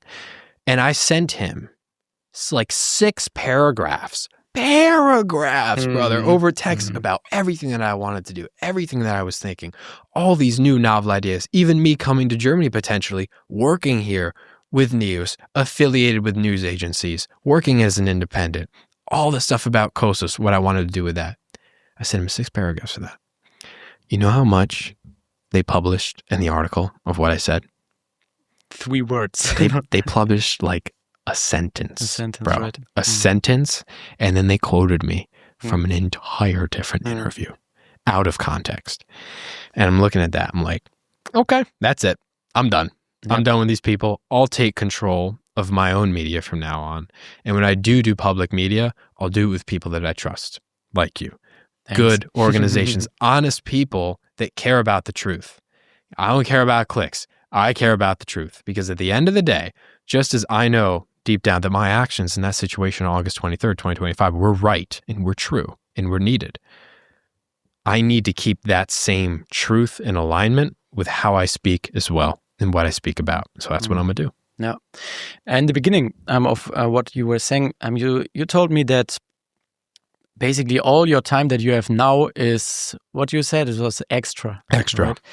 And I really love this perspective, because in reality, it's crazy because sometimes I got the words in Spanish because I'm just learning Spanish. Look at that. Yeah. Do you speak Spanish? No. Okay. Yeah. I have like 1 lesson or like even 2 lessons a week, and also like the Bubble application, Sometimes I just like default Spanish. Yeah, I want to start talking Spanish so badly sometimes. I would be impressed. Yeah, claro que sí, porque no. Oh my God. Oh my God. See, yes. So, you mentioned it would be like extra time, and in reality, it's the same for everyone. I think talking about it spiritually. In the Bible, it says, we people, we Christians on this earth, we are guests here. That's not our home as it's in heaven. Because, do you know C.S. Lewis by any chance? Yeah. Oh, great. Yep. Why? So in addition to the initial parts of like learning those alternative perspectives, I did a lot of not only historical research into biblical texts, biblical theological interpretations of both Christianity, a lot of other religions, Hinduism, Bhagavad Gita. I pretty much skimmed everywhere. Yeah. And in that, I found C.S. Lewis, actually from a recommendation from my mother. Oh, great. Yeah. Greetings, mother. There we go. Let's go. Have you read something of his books? No. Or is it some of his, no. I've simply just heard about it. Yeah, I see. Passing conversation. He's the author of Narnia as well. Narnia's like the novel about this. Have you heard about it? About the lion representing Jesus. It's like a movie for children, but really have a biblical story. Yeah. He was best friend with Tolkien, that was publishing Lord of Rings, right? Yep, Lord of Rings. And I've read his book, Merry Christianity. Pardon, ich bin Christ in German. God changed my life, but that was a Dominostein, this book. And there's one quote, I think it's actually in this exact book, and it says, the fact that we have a hole in our heart that nothing in this earth can fit and can fulfill, kind of tells us that this earth is not what we are made up for. There's something missing, and that's what the biblical story says, that there's gonna be a day and there's gonna be a new world where the kingdom of heaven will come down to earth, and it will be like the combination of the material earth that we have right now, which is beautiful. I mean, we have these plants, it's all beautiful, we humans are, and then there's going to be the combination of God's heaven, God's kingdom, and that's going to be the fulfillment of everything we have desire for. And that's why I think Paulus, Apostle Paulus, wrote that we are really guests on this earth, and we shouldn't grab our hands on our stuff like that's my house, even though that's my family, that's my political status, or that's my whatever. We are guests here, and out of this perspective, you can really act more freely. And if the mission is, or one part of our mission is to do the good stuff, to do what is good and also what is hard, it's more easy if we really have in mind that's not our home base. Like, we can't really lose something here. And I think you really have this mindset, let's say, in yourself since that day. Certainly. I'm really curious, actually, what got you into believing and following God? Yeah, where are we going to start? So I'm born 2000, right? Yeah. Big question. 2 hours answer right now. 2 hours, I love it. Yeah. So basically, I was born in an atheist family, you could say. My parents being from the GDR, quite atheistic society. So God wasn't a topic for my whole life, basically. My father here and there said like, there's going to be energy. When I've injured my knee as a child, he was like, some energy and now it's going to be better. That was the only contact with spirituality, let's say, because I was like, okay, maybe there's some things that we can't really grasp on. There's some energy, whatever. I was like, okay, it's interesting. Never really thought about it more. And then basically this whole puberty and figuring out what am I gonna do? Because for me, I was sure I want to start something. I want to build something. I want really to, today it's often said to be the best version of myself. What should I do? Okay, so I was starting with fitness, which was a real deal breaker for me, because that was changing my past from like doing weed and all that to like, we're gonna go to the gym. We're gonna have a look at what we are eating. That was like the first Dominostein into this direction of me finding what this is all about. Why are we here? And then it continued with, for example, ice bathing. And with ice bathing, I got to Wim Hof. Maybe you know Wim him, Hof, yeah. right? I love Wim. Yeah, let's go. Yeah, let's go. And with him, I already grasped something that I was having in my heart. Like I heard him talking about like there was a documentation where he was talking about there's some aura, some spiritual part of us humans. That was basically what he said. And I was like, I say, 18-year-old guy. Yeah, what is that? What are you talking about there? It's more than just ice bathing. Okay, what's there to get to know? And then with that, I think I don't know when, but Eckhart Tolle got into my list of books. I was reading Jetzt, like The Power of Now, like Eckhart Tolle, like a spiritual, what would you say, a spiritual person that is writing books. Yeah. Do you know him probably? Yeah. Right.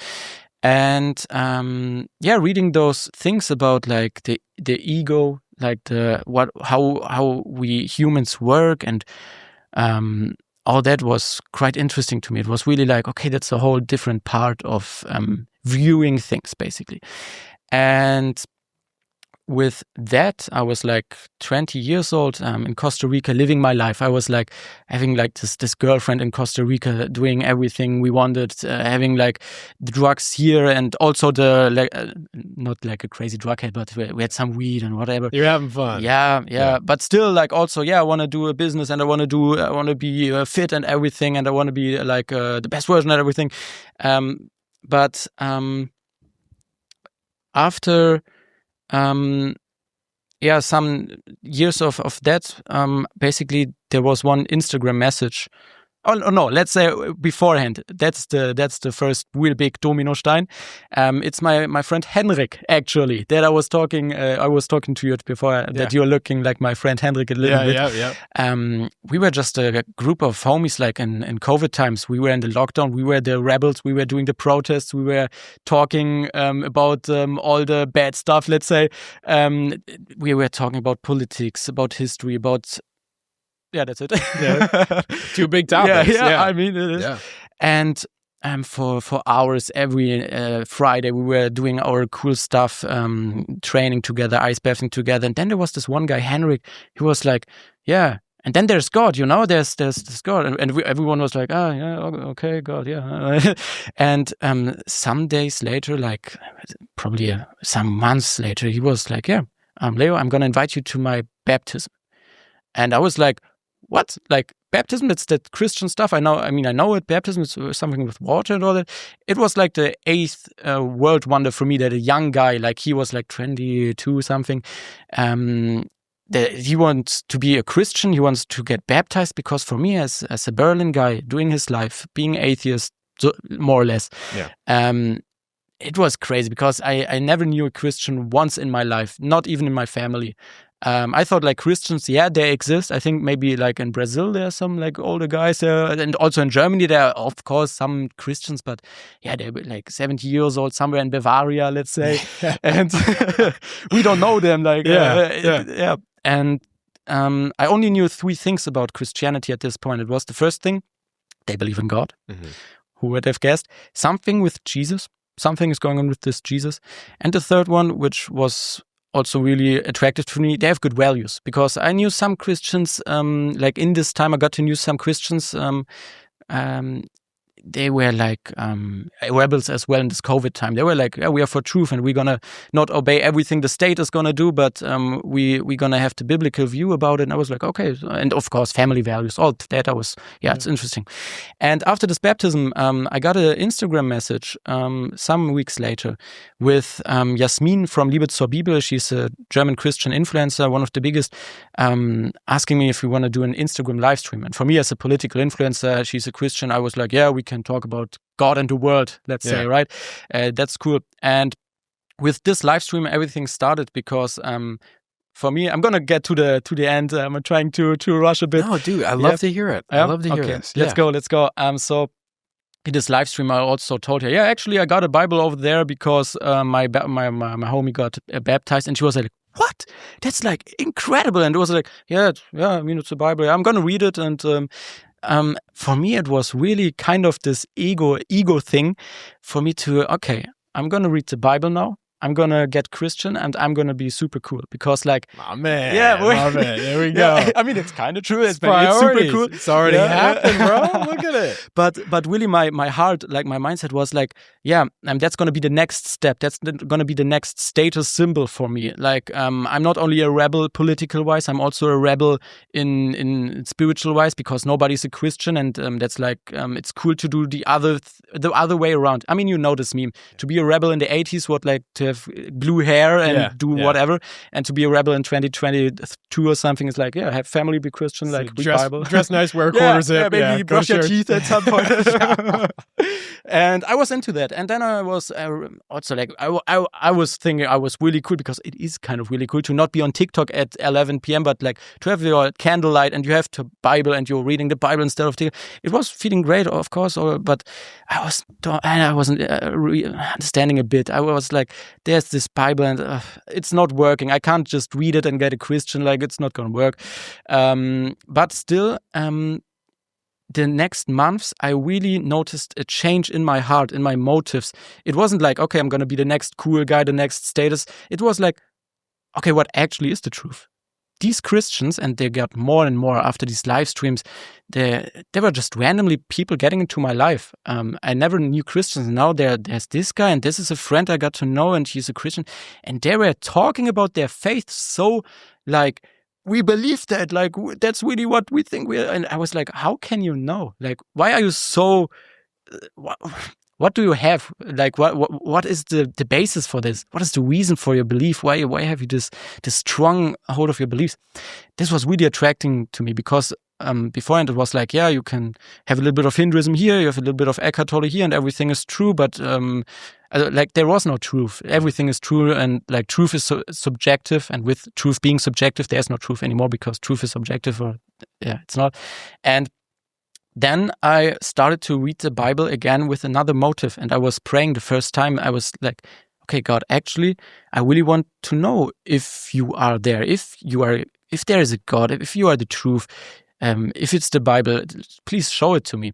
Then I was reading the Bible and flipped like, whoa, okay, now, I'm having a sermon like on YouTube or some street interviews with Christians, and now everything made sense. And now it was like, I had one question, I got an answer in a sermon or in a book, like for example C.S. Lewis, but with this answer I got like 20 new questions that arrived in my head, and that was an incredible journey. With me getting baptized like 2024 in Costa Rica, there was some moment where I really said like, God, I know you, and I don't know what it really means, but I really want to give you my life. I want that you are the king of my life, not I want to be the king of my life. I don't want to be Angela Merkel to be the king of my life, or whoever. Please take control over my life. You are the God, and I want to follow you.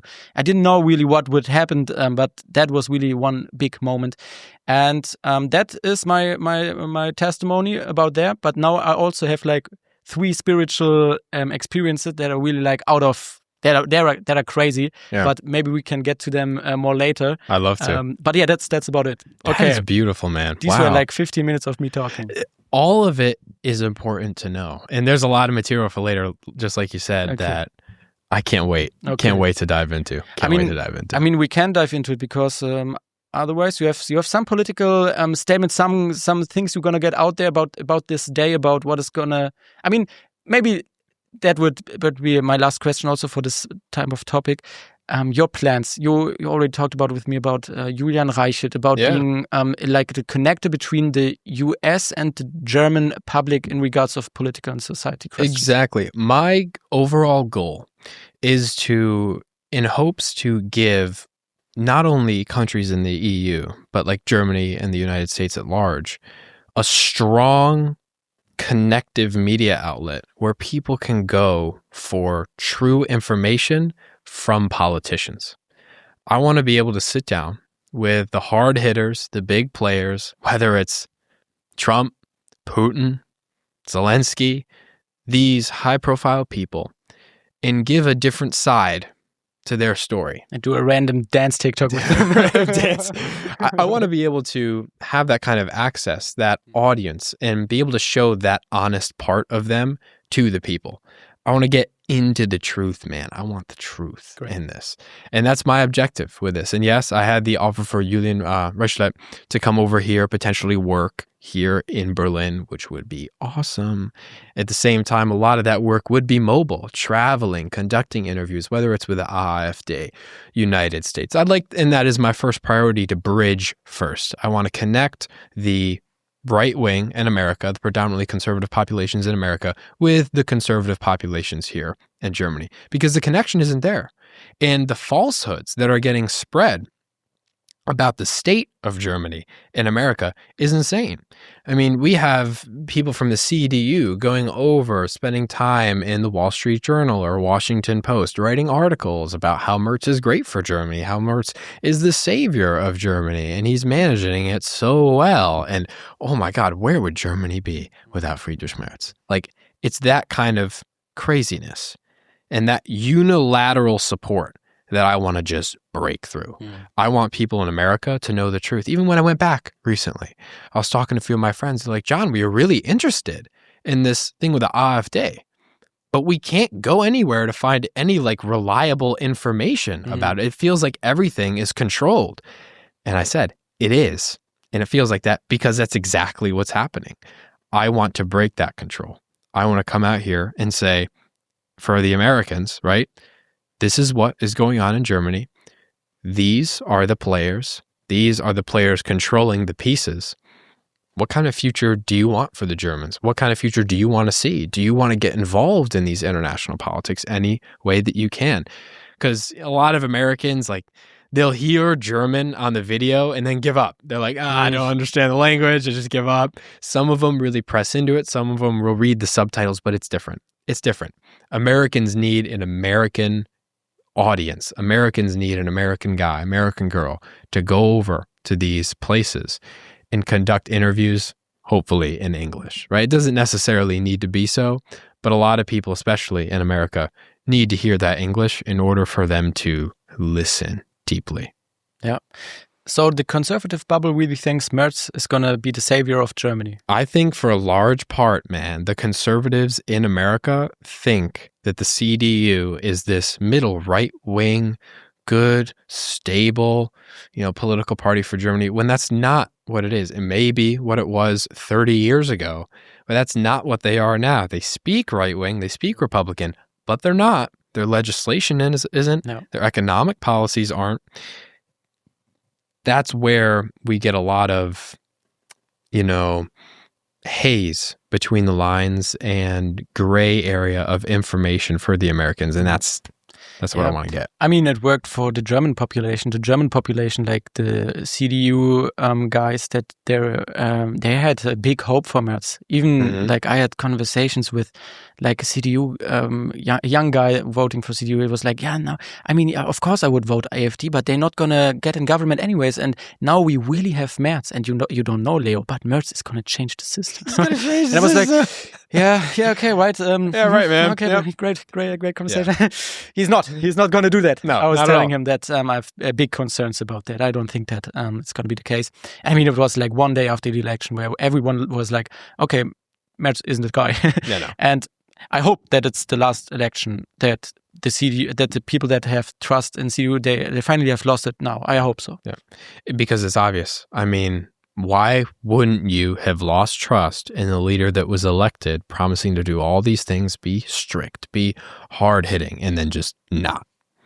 And then turning around and saying, I was never thinking about immigration policies. I was never thinking about deportations. I never said these things. They're not on the table. We're not talking about that. And then he uses the word Stadtbild, and then he's the hero for everyone again. He said something there. It was crazy. They're playing the German people with Merz. They're throwing the people bones to keep them right on the edge, just waiting, hoping in their minds like he's going to act on the things that he says, and he doesn't. And that's where the problems arise in Germany.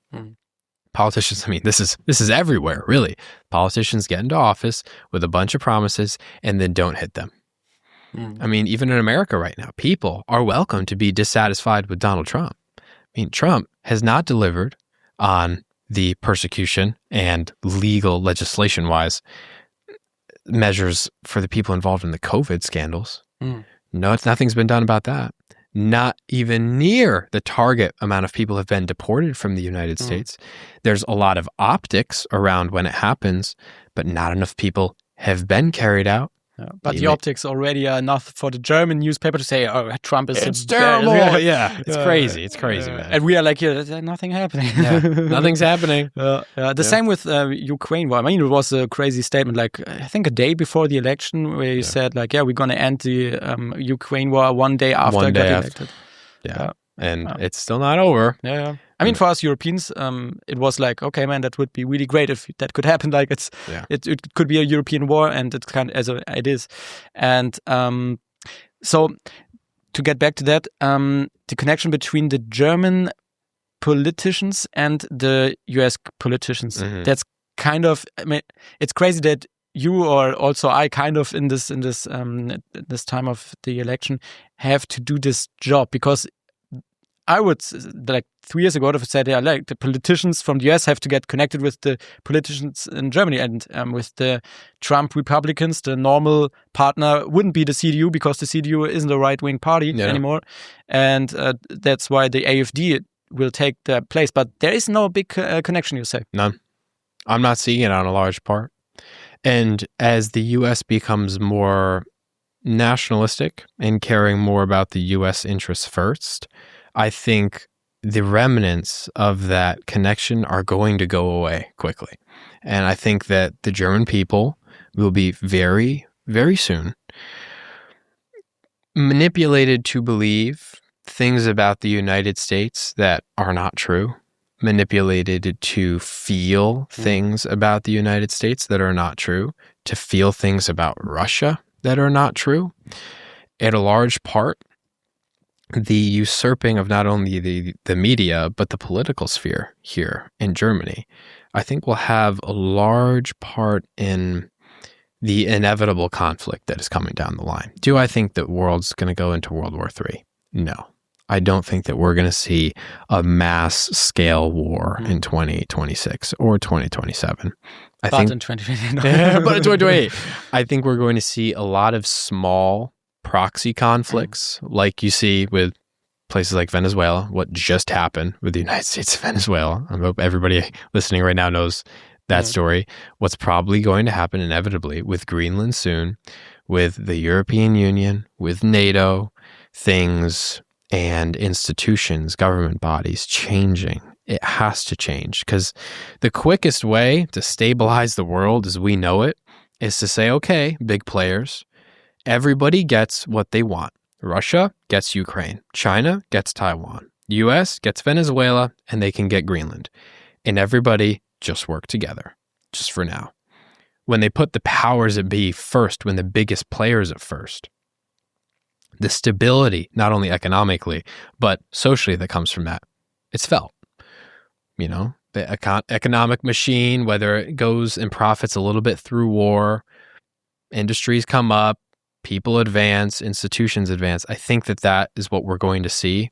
And the European Union right now is at risk, to say the least, because I think these European powers are realizing that they thought they were partners with the United States. They're not partners anymore. If the U.S. is just going to go do whatever the U.S. wants, they're not partners, they're servants. The U.S. is pretty much funding their military protection. That's the problem. How did this happen? This subservience, will it last? Can the U.S. just move, take Greenland, whether it's through, being bought or military action? Is NATO going to do anything? Brother, I don't think so. I don't think NATO's going to do anything. And so at the end of the day, what's going to happen? The countries that have been taking all this money, feeding off all this protection for so long, they're going to go to war with the United States. Good luck. Nobody wants to go to war with the United States. But people can be manipulated by the things that they hear, construed to believe, in the media space here, mainstream, lamestream media here in Germany, European Union at large, to believe and fight for causes that aren't true, and there's a bigger picture behind. But the European Union are trying to weaponize their citizens. I mean, we've even seen recently Merz coming out and saying service for the military may be demanded of 18-year-olds come next year with the ongoing and rising threat of Russia. It's like, bro, Germany buys its gas from Russia. Russia now lost the Venezuelan gas market. So they got cut a little bit. So Russia lost a big importer of gas. Russia's probably going to clamp down on natural gas right now. They're in a war. They've been in a war for a bit. Germany's and the EU at large are heavily reliant on Russian gas, even though they want military protection from them from the United States. What's going to happen when those gas prices go up? What's going to happen if Russia says, hey, no more. We're not going to sell to you guys. We need it for our own people because we have to put our people first. Then energy prices soar, economy drops, people start asking questions, everybody starts getting real uncomfortable, economic reset, boom, CBDC. I think we're right around the corner of stuff like that. Yeah, that's quite a shift for the EU or for Germany especially, because just as I told you, like when I was 15, I was telling like, we had these discussions in in school, right? I was like, we are basically the servants for the US. We're like die Vasallen for the US. And right now, with the shift of government in the US, with Trump, the EU, Germany doesn't want to be the servant anymore because now the bad guy is in power, basically. But it just doesn't make sense as a small European Union to basically rebel out of ideology. Also, how would you say? Ideology? Yeah, out of ideology. Because you can just lose as European Union right now. You can really just lose.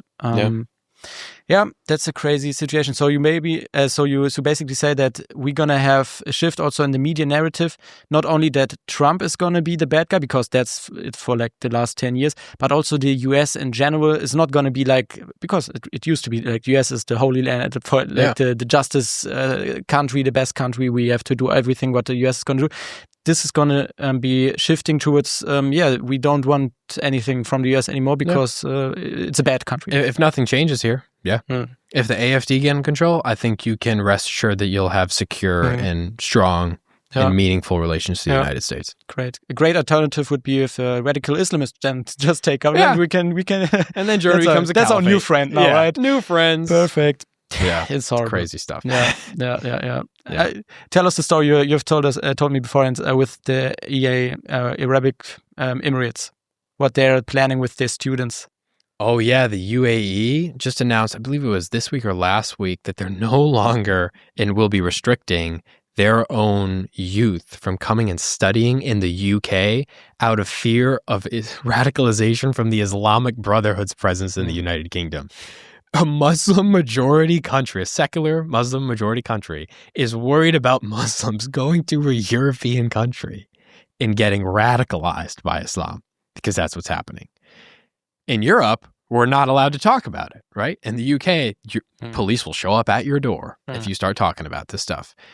In an Arabic country, though, it's obvious, but they're prevented from speaking the truth over there. And so it really begs the question, like, what are these people going to do at the end of the day? How did it get this bad? How did it get this bad? I think it got this bad from complacency, man, from complacency.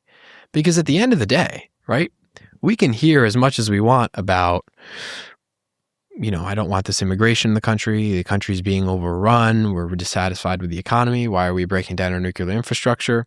We can hear all the public talk they want about that. But do the public do anything? Is it just talk? Or is there threat behind what they say? Is there power behind the public voice? I think people, especially nowadays, a lot of influencers will talk a lot, but nothing happens. Nothing happens. And it feels like we're living in an echo chamber of just the same issues, just different people talking about them. And nobody knows what to do. There is a massive, massive void right now for somebody to come in and say, listen, you guys are allowed to feel this way. You guys are allowed to act this way. You guys are allowed to be dissatisfied with your government. Now let's do something about it. That, though, will take a heavy hand. And if that happens, what's coming for Europe is a massive resurgency and European nationalism, European pride. And there's nothing wrong with European pride. There's nothing wrong with European nationalism. Nothing at all, because it puts Europe first. I mean, you think the EU would put Europe first, right? They don't. They don't. It's really an unelected body. The elected officials that you guys put into control and seats in the European Union, they don't have any power to make laws. They can't veto laws from the higher ups. They just appoint the people that do.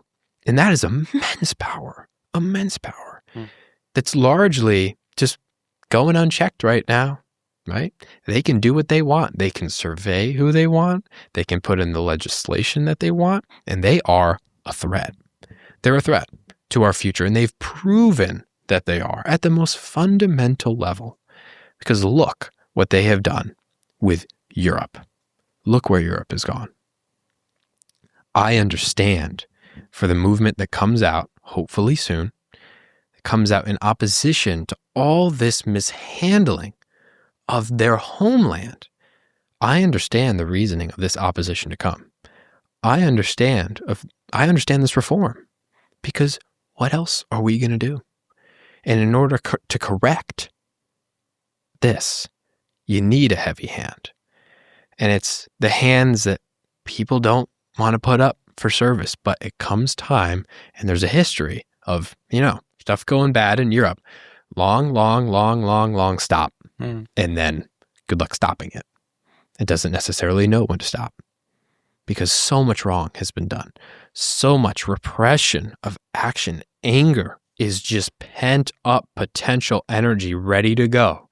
All it takes is somebody to come over, pinprick it, and say, let's do it. And everybody will be behind them. Yeah. I mean, it's a tension between, we need that. It is a tension between, but we have to be careful to not get basically war on the street with everyone getting on each other's threat, or to have a radicalized government. But as we talked about before, and I also have the thoughts that it's going to be like with Trump, just like you mentioned, that the AfD, for example, get into government, but then also talks a lot but doesn't change a bit, or maybe a little bit. Maybe you can post memes and not get arrested by police anymore, but it's not too much more being a difference, especially with all the demographic. But what are we going to see infrastructurally change? Yeah, because I've seen a lot of media influencers, a lot of influencers out there are all ready to talk about remigration this, remigration that. We'll post up the stickers and the Bahnhofs, but what does it do? What changes? Nothing. Those stickers will get cleaned away. Those posts will fall behind the algorithm the next day, 2 days after. Nothing changes. And this is dangerous because it's becoming a fad to be conservative. It's becoming a fad to be right-wing. We don't want fads. We want action because we need change. We don't have time to mess around. We don't have time to spend our effort posting straight-face pictures of ourselves on Instagram and captioning remigration. It's like, we don't have that kind of time, people. It's happening. Society is falling. As we know it, it will not be what it is now in 5 years, and certainly isn't today what it was 5 years ago. We don't have time to mess around. We need to organize behind actual legislation, action, implementation into political offices, because this is the fight. This is a fight. If people don't want to fight with their fists, if people don't want to fight with guns, if people don't want to fight with knives, people don't want to fight on the street, you got to fight somewhere. You got to advocate somewhere. And if we're only advocating in the places that build no momentum in actual decision making, what are we doing? What are we doing? Have we gone astray a little bit? And it's okay to say that. It's okay to point out the fact and correct. It's not okay to point that out and people just get angry, be like, no, it's supporting the movement.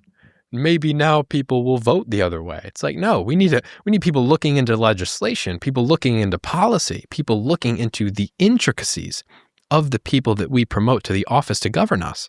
And that's the work that I want to do between the United States and Germany. I'm not sitting down with these politicians to hear like, what did you eat last week? What time do you wake up in the morning? It's how and what are you going to do that's different than everybody else to push forth what people really want? I mean, we've even seen down in Florida right now in the USA with James Fishback. Bro, he is going to secure the election straight up because what he does is goes in front of massive crowds and said, ask me anything. Ask me anything. I'll talk. And I fully support him. I don't even live in Florida. My business is based there, right? Which this might be beneficial for that, but he's a man of the people. He puts America first. We need somebody to come in that puts Germany first.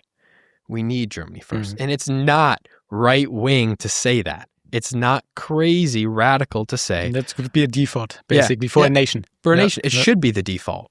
It's what's becoming the norm in America right now, but on the surface at least, but there's other stuff with that. But But why isn't it here? Why isn't it in Europe? Why isn't the EU putting the EU first? Yeah. Was it Scholz or Merz?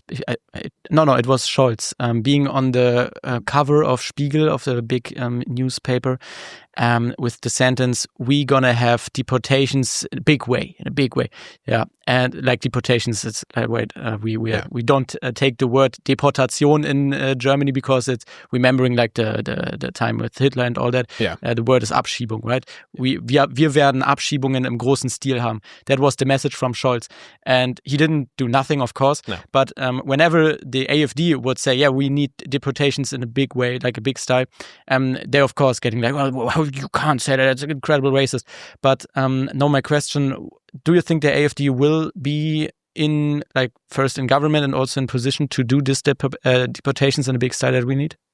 I think that the AfD, like just what you said, that's what they're promoting. That's what they're campaigning on.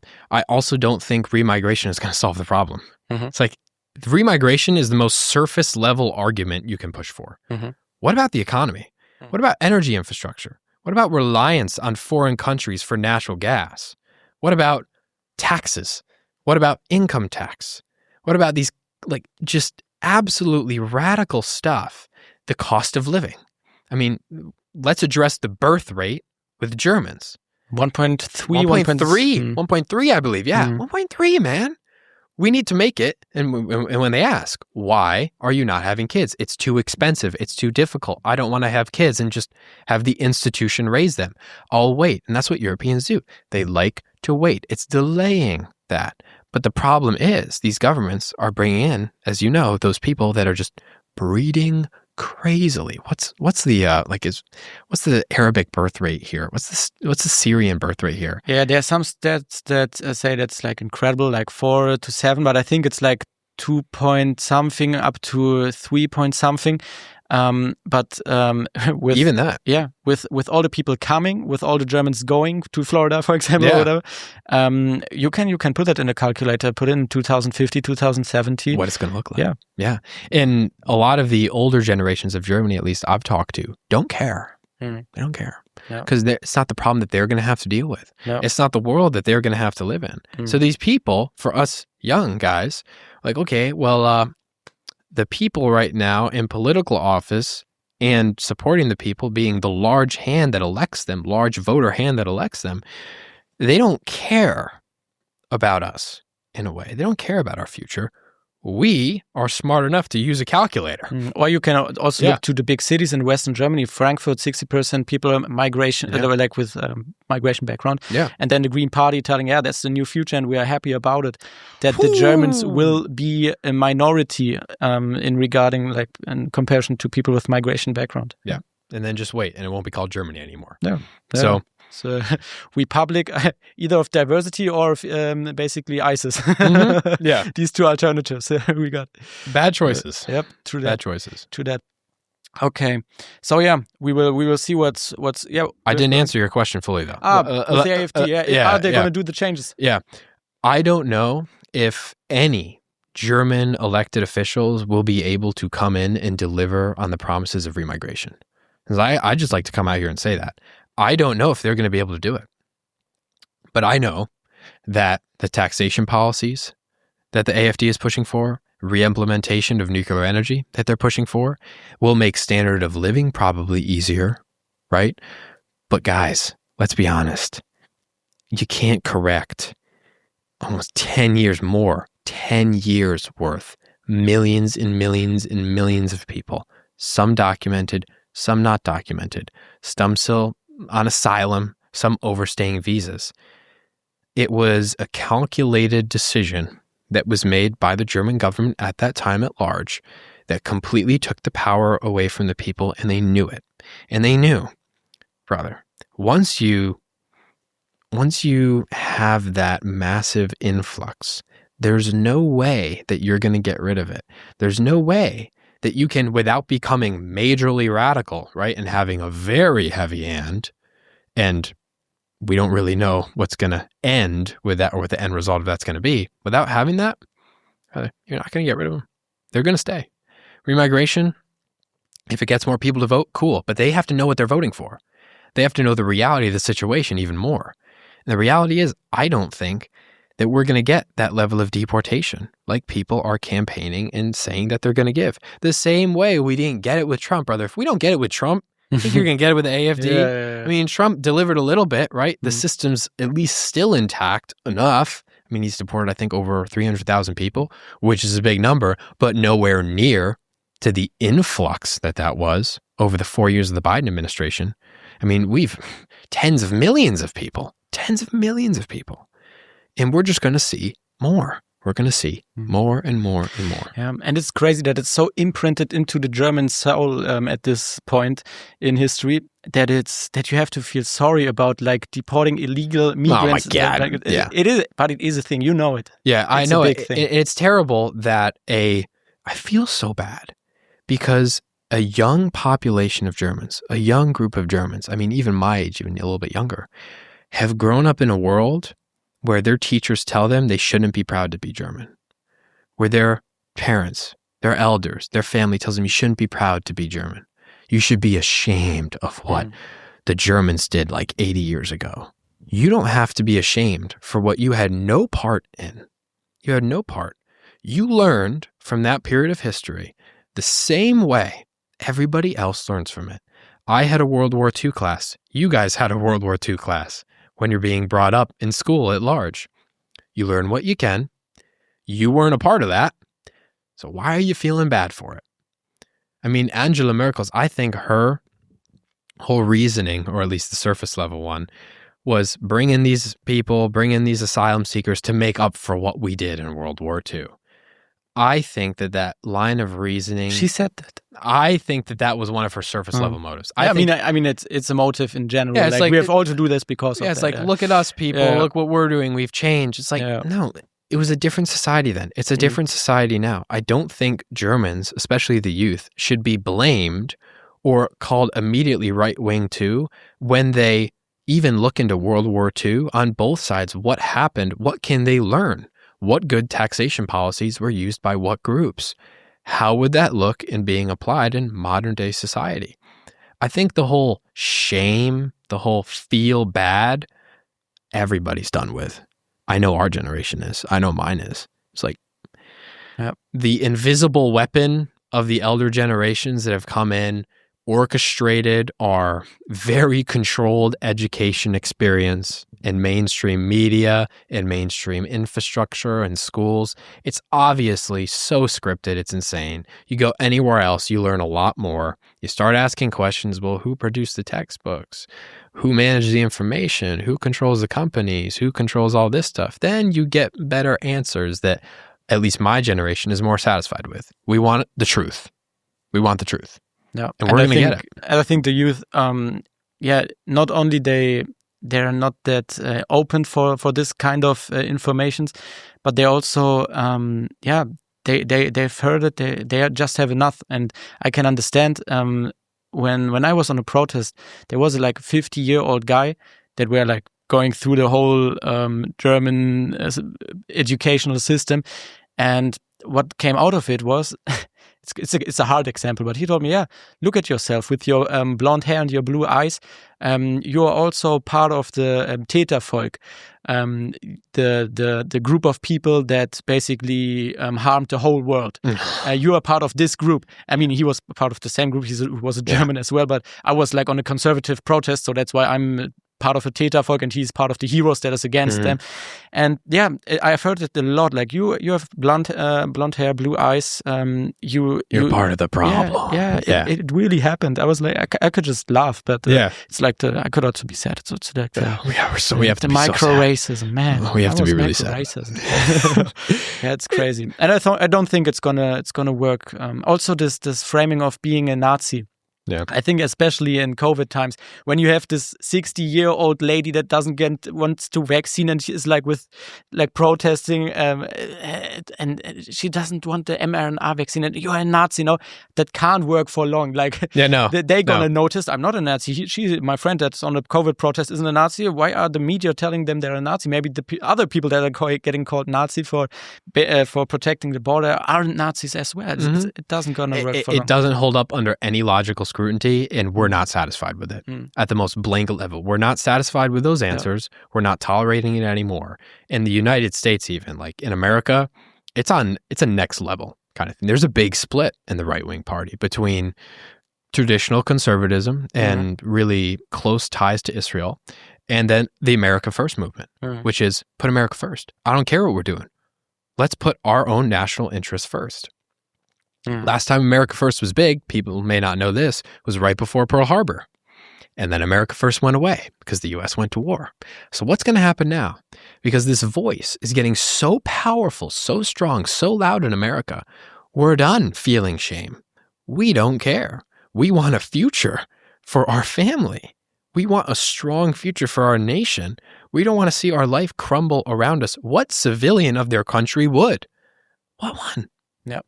And so it's getting to a big boiling over point where, I mean, we've even seen figures like Nick Fuentes come online, talk to people. And then we went on Piers Morgan, and he's like, my mom died in the holy kind of thing. Yeah, I've seen it. Yeah. That's where Americans are at right now. That's where a large number of people in America are at. They don't want anybody to wave some flag of you should be ashamed of yourself. You should be ashamed to be American. You should be ashamed to be European. You should be ashamed to be German. We're done with that. And the elitists, at least the figures in control, the figures in public media, the figures in public office are scared of that. Because that's the first step when people really start pushing for what the people want. And we're even seeing figures like I mentioned earlier with James Fishback, putting the people first. And you're garnering a lot of support. We're seeing more politicians come out and do that. I think if people did that, politicians did that here in Germany, they would get support. Of course it would be controversial. All of this stuff is. But that's how things change. Things don't change in an effed up society from people working their 9-to-5s, shutting up about problems, and going about their life. We need a big switch, both in Germany here and in America. But in order to do that, we need to know what's actually going on, and we need to make the best informed decision based on that information that we can as the people that are inheriting this world. Yeah.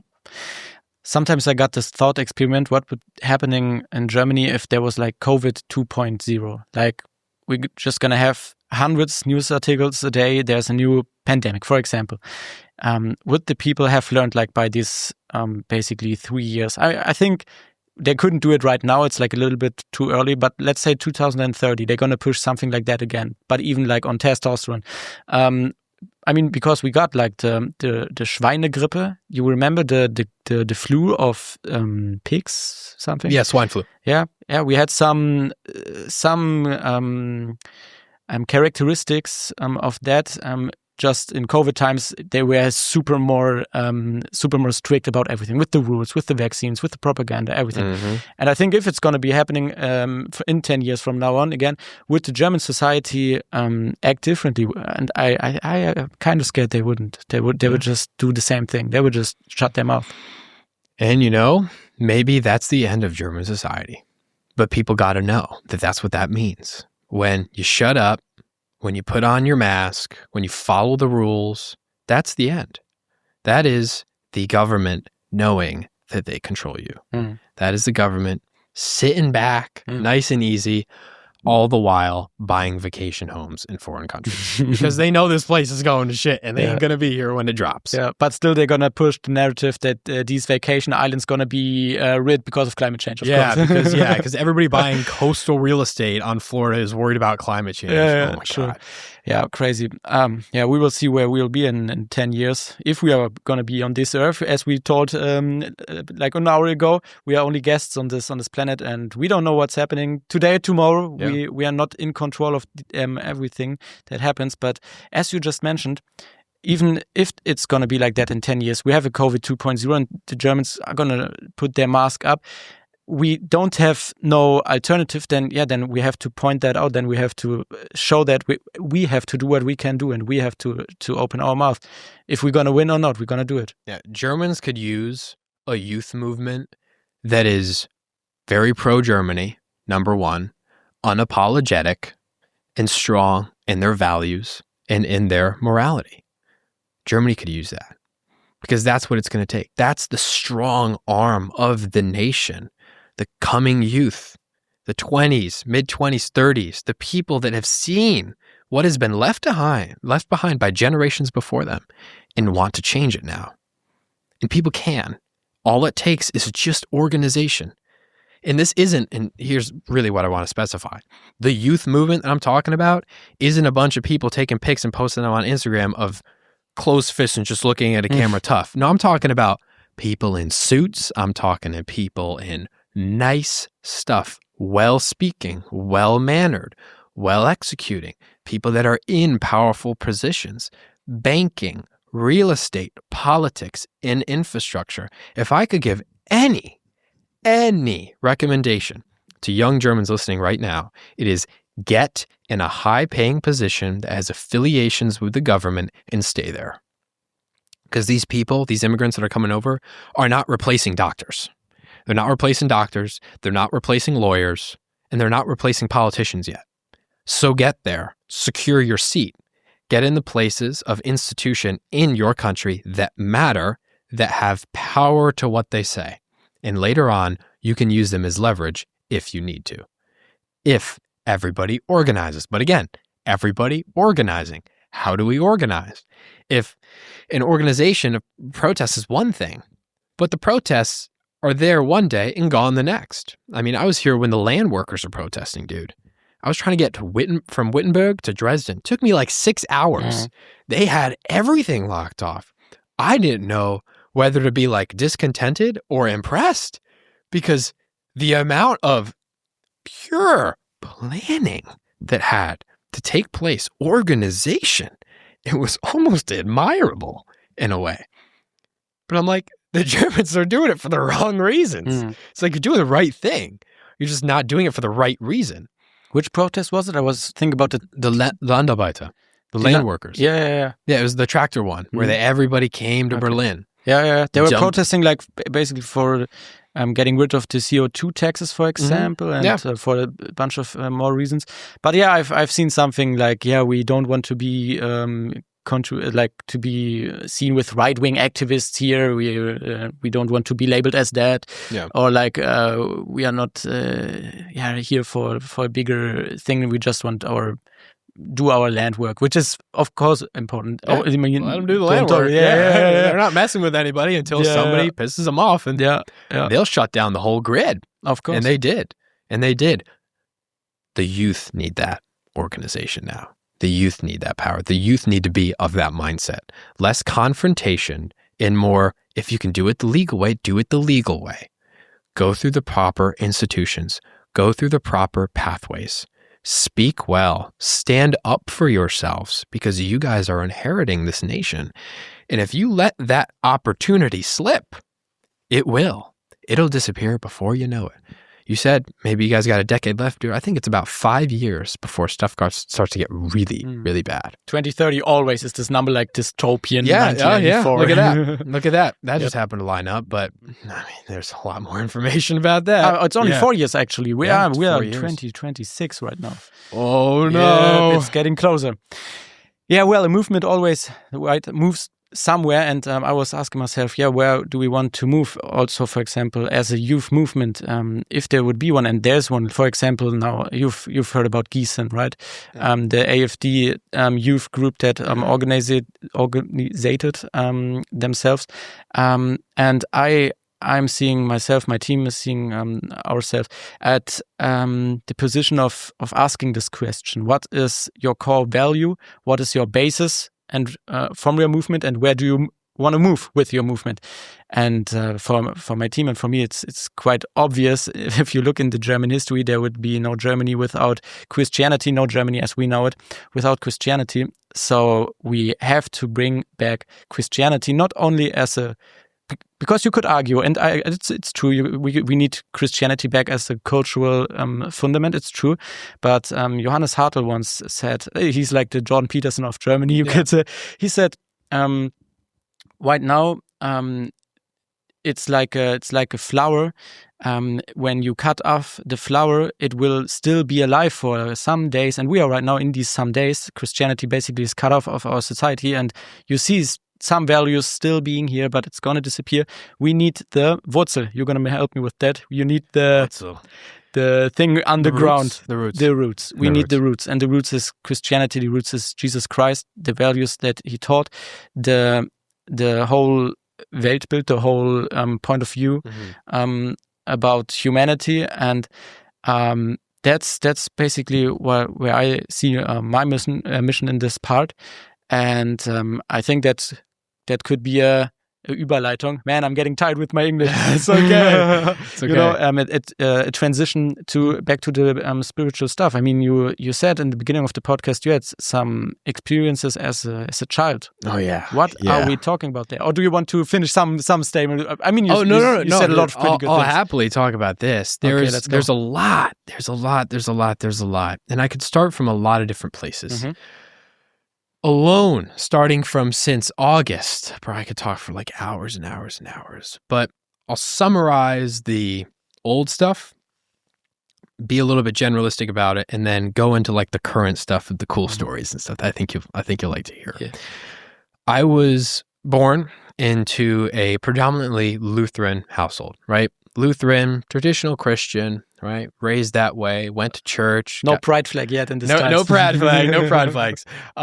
And my family had been on both sides, right? My grandparents were Republican, and my grandfather was in the Republican legislature down in Albany for a while. And my mother predominantly voted Democrat. My father, I never knew how he voted, but he kept that more close to himself. But we were always a family that could sit down and have conversations, sit down and talk about hard-hitting topics, and go right after the conversation aside like, wow, that was really good.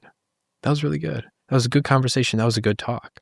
Whether or not people's beliefs were challenged, that free dialogue was instrumental with even assisting the process and questioning of a lot of the religion and religious principles that I was raised with. And that was a personal journey. I had some people connected to my father that my father learned under, a few like Reiki masters, right?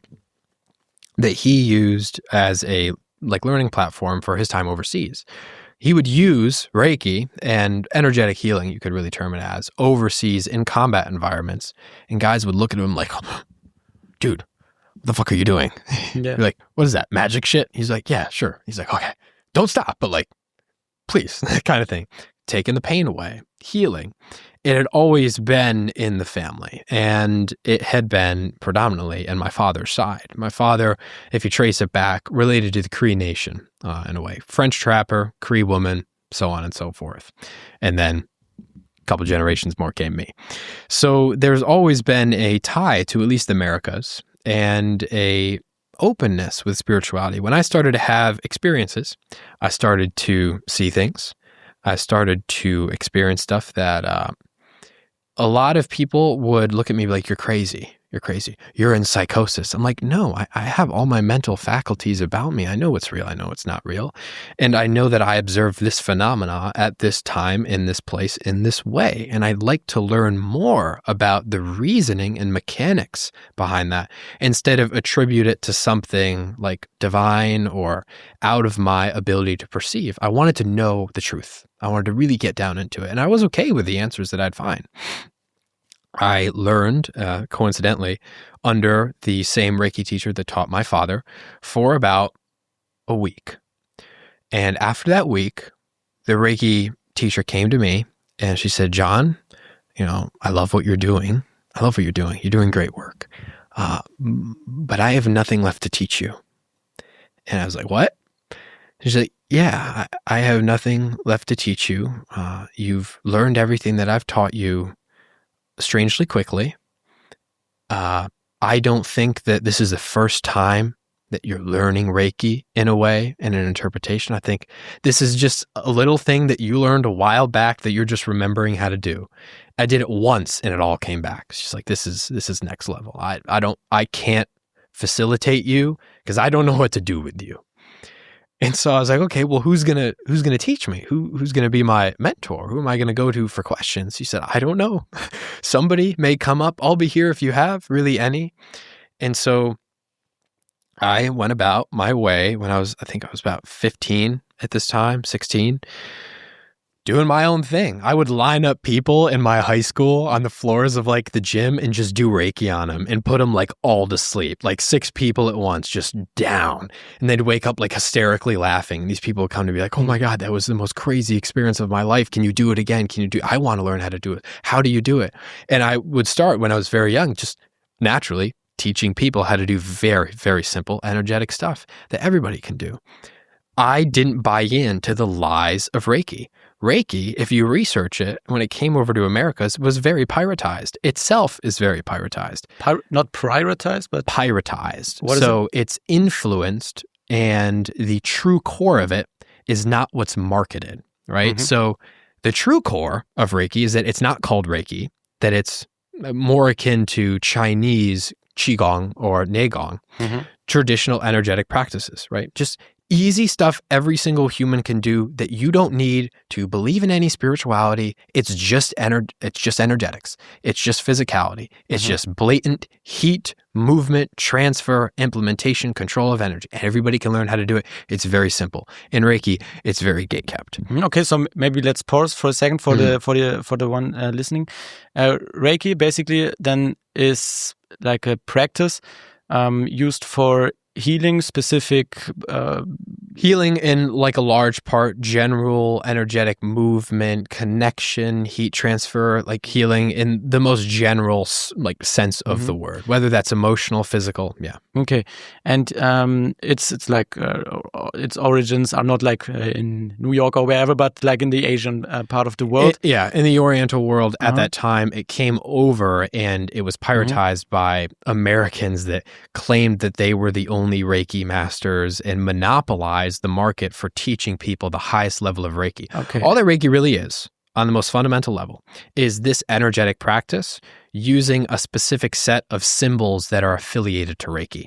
When you go through the levels of Reiki, you learn different mantras, symbols, ways to visualize, move energies, certain like initiations in the beginning, and that constitutes your ability to do Reiki. But I don't buy the lie. It's not Reiki. We call it Reiki. The market calls it Reiki. It's anything anybody can do. Very simple stuff. Very simple, just self-awareness in core alignment, energetic practices. Everybody can do it. Everybody can heal. Everybody can. It's easy. You just have to be a clear machine. If you have blockages in your way, whether it's physical, emotional, spiritual, mental, whatever, that's fine. Let's address those blockages first before you try to do or change somebody else's state. But I think the spiritual market, in part, spiritual plane in the United States and in the world generally in the public eye, has been so piratized by like fake shamans, fake healers, that I don't buy any of it. Actually, you have to buy it, right? It's like costs a lot of money. It costs so much money. And the reason, I'll tell you, the reason that they say we have to make it cost money is because their logic is if you don't pay a lot for it, you won't respect it.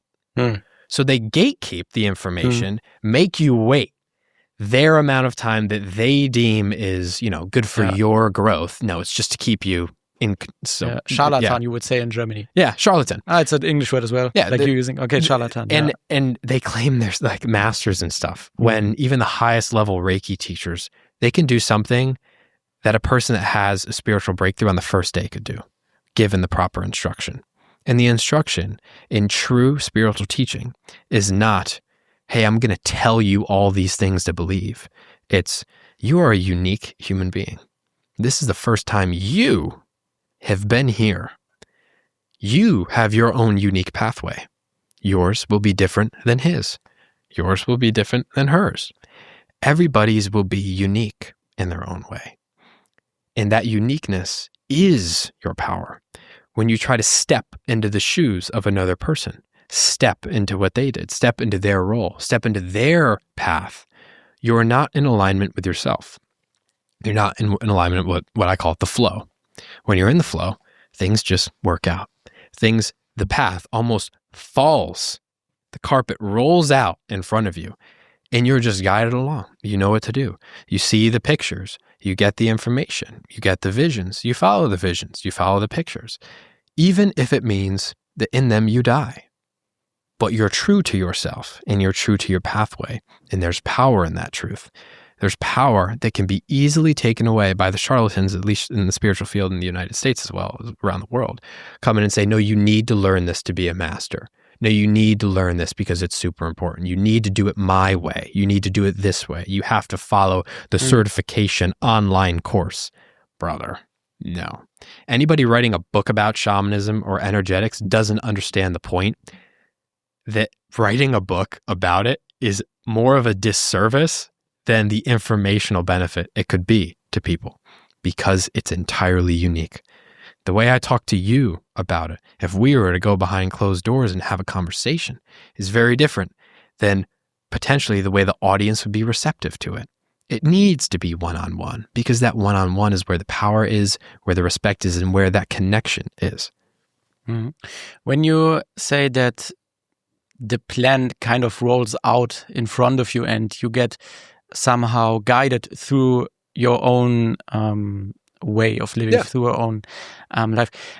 What is the power behind it guiding? So that is a great question.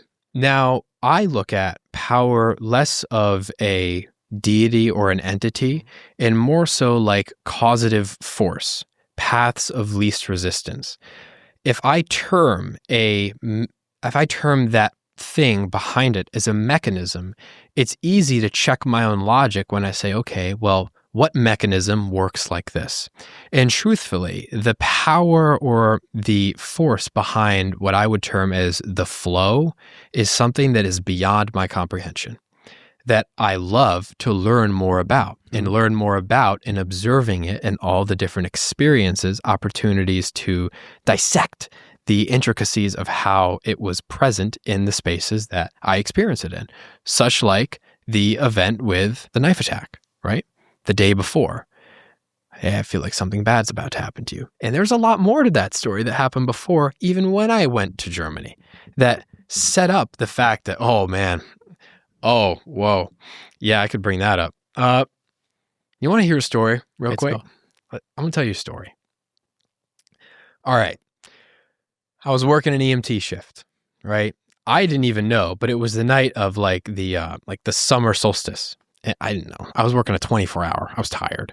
It was a very quiet day. Storm rolled in late at night. I got a visit from a few friends and he was having a rough time. It was the first time he was like studying nurse. He was being a nurse, right? And it was the first time that day that he had been in the ER and experienced death. It was the first time he saw somebody die right in front of him that he was working on. He hadn't been in that situation before and it shook him. So he came to me. He's like, well, what do I do? What do I do? What do I feel? And I'm like, it's less the event that's the problem and more so the biological processing of that kind of energy and that kind of experience. If you pent up all of those repressed feelings and emotions tied to the event, then of course, where are you going to put them? Your body needs to put them somewhere. It needs a filtering system that is important. Absorb the information, what you can, learn from that experience as much as you possibly can, and let go of what you don't need to feel and what you don't need. And he needed to hear that. And I did some stuff on him. He left happy. I go back into my room. I hadn't slept for a while. And it was about 4:30, right? Shift change, usually at 6 o'clock in the morning. People come 5:30, 4:30. Everything's fine. I kind of kick back. I'm ready to relax. I sit back in my chair and we get this call. I look at the clock when I wake up. I'm like, oh, it's 5 o'clock. Oh my God, we're gonna be getting home late. And I haven't slept. We go outside, start the ambulance up. Dude, it's pouring. The sky looks like it's some third world country type stuff. Lightning just like traveling in the air. And we reached like near, it was called for the airport. And we go to the airport, lightning just traveling in the air. And the second we like get onto the larger opening, the rain stopped. But the lightning and the thunder and the dark clouds were still like a blanket over it. Everything was dark gray. And fair enough, it was early in the morning. We get up to the airport and I'm pulling up the ambulance and I feel something weird. I'm like, ooh. It's kind of like, have you ever watched like, not to like joke about it, but you ever watched The Highlander? Nope. Highlander. There's right? something in The Highlander, like in this TV series and the shows, where it's when proximity takes place between somebody that is, older and another person that's older, they can feel each other in a way. And it was funny because that sound that they overlay in Highlander is exactly what it is. Whoever designed that was funny and knew what they were doing. But I felt that, heard it, and I look up and there's this woman being wheeled on a wheelchair, screaming, thrashing, yelling at all like the firemen and 2 police officers that are escorting her off like outside of the airport. I parked the ambulance. My partner's like, okay, I'm gonna go do my thing. I'm like, all right, I'll go get the stretcher ready. I go back behind, get the stretcher, pull it out, lock it down onto the ground, take it out, start wheeling it over to them. And she's screaming at the medic. She's not doing what anybody's telling her to do. She's screaming at the police officers, F you, come make me get over there, come make me move. She's crazy. Young woman, it looked like 25 kind of thing. And I get the stretcher over there. I set it down, I lock it in place. And I'm like, hey, do you mind getting over to the stretcher for me? And just a nice, calm voice. She turns to me. She's like, of course. And I'm like, okay, let's go. I get the rail down. I move the stretcher over. She was bitching to everybody just a second ago. She sits down on the stretcher. I strap her in and she grabs my arm right then and there. And I felt this like sensation travel all through my body. Reverberate. It was like this cold like wave. And she's like, I like you. And I'm like, okay, I'm glad. Thank you so much, ma'am. Strap her in. I look at her leg. She's got a gunshot wound in her right leg. Gunshot? Not shotgun, but gunshot. Like a gunshot wound in her right leg. Because shotgun would be even... Her shin. There's a hole that big in her shin. And she's non-reactive. And I said, oh my God, is your leg okay? And she's like, that? Yeah. She takes her finger, sticks it in there, like moves it around. She's like, see, no pain. I'm like, what is going on? Yeah. I put everything aside. I'm like, we should get her into the ambulance because I need to bandage that now and probably disinfect it. We lock her in. I get her up. I click like the raise button on the stretcher. I'm moving her in. And right about as I'm about to, she looks at me. She says, hey, John. I stop. I'm like, my name isn't here. Nobody said my name. Nobody shouted it. Nobody said, hey, come over here, John, with the stretcher. Nobody said anything about my name. She said, hey, John. I'm like, yeah. She's like, I got to talk to you. I like you. I said, okay. Wheeled her in. In the back of my mind, I'm in professional EMT John mode. I'm just, whatever you say, you could say some crazy stuff. It's not my medical injuries. I'm just going, it's not my medical emergency. I'm just going to bring you in. I'm going to treat you and we can go from there. I'm used to dealing with crazy people. But I get her in, lock her down on the stretcher, and I bandage up her leg. And she had like this weird road rash. And she was brought out from the airport because of like intoxication. And I'm like, what is going on here? But she's with it, completely mentally with it. And the firefighters didn't even know that she had the gunshot wound. They didn't even see it. And they'd been with her longer than I had. Sit down in the ambulance with her. My medic's on the other side. She's just smiling at me, man. She's smiling at me. And she's doing this like symbol. She's drawing this symbol on her face over and over and over again. And the rune is Algis. It's like the straight. And then die Algis-Rune. The Algis-Rune. Yeah, die Friedensrune im Germanischen. They had this rune as like the symbol for peace. Yeah. And she's drawing it on her face over and over and over again. I'm writing down her info. I'm just in professional mode. My medic's like, all right, you good with this? I'm like, yeah, I'm comfortable. I'll bring you into the hospital. So that just means I ride in the back with her while my medic drives. And, my medic leaves. She starts the car, gets going. She's like, oh, finally. I'm like, hi, are you doing okay? Like, is your leg okay? She's like, yeah, no pain. I'm fine. I'm like, what happened? She's like, oh, I fell. I'm like, you fell? On a shotgun. Yeah, on a shotgun. She's like, I fell. I'm like, okay, like, what'd you fall on? She's like, a specific, I can't remember the type of rock it was. I'm like, that's not really what I'm concerned about, but okay, you just fell on like something. And that's how you have road rash all across your body and a gunshot wound in your right leg. She's like, yeah. I'm like, okay. She's like, I'm lying to you, but you know it. I'm like, yeah, it's fine. You don't need to be truthful with me. Hell, you could give me your wrong name and I'd still write it down. But we're going to get your information anyway at the hospital. They'll take care of it. Like, you can cooperate with me as much as you want. I'm not going to put any pressure on it. You're the patient here. You clearly had a bad day. She goes on repeating this symbol, drawing it over and over again on her face. And at one point, I ask her, I'm like, what does that mean? Like, what are you doing? Because she kept doing it. I started to feel like a little bit like antsy. Like my heart rate started to go up. I started to feel like a little buzz in a way. And she's like, I'm praying to my God. I'm like, who's your God? She said, I'm praying to Freya. I'm praying to Freya. Yeah. And she was a young woman covered in like runic tattoos and designs that I had never seen before. So for context, a Germanic symbol, traditionally Germanic. Yeah. And Freya is like the goddess of I believe it's war and fertility. Yeah, Odin is I think war, and maybe Freya also of war and fertility. Yeah. Okay. Wisdom. Yeah, Odin, wisdom. Something. Yeah, they got a big pantheon. And I asked her about it. She told me that. And she said, can I do something with you? I'm like, what? And she's like, now it's going to get tricky. Yeah, this is going to get interesting. She's like, just give me your hand. Mm-hmm. Just give me your hand. Like, no, I literally said, no. I think that could be a wise decision. Yeah, I'm like, no, I'm not going to give you my hand. Yeah.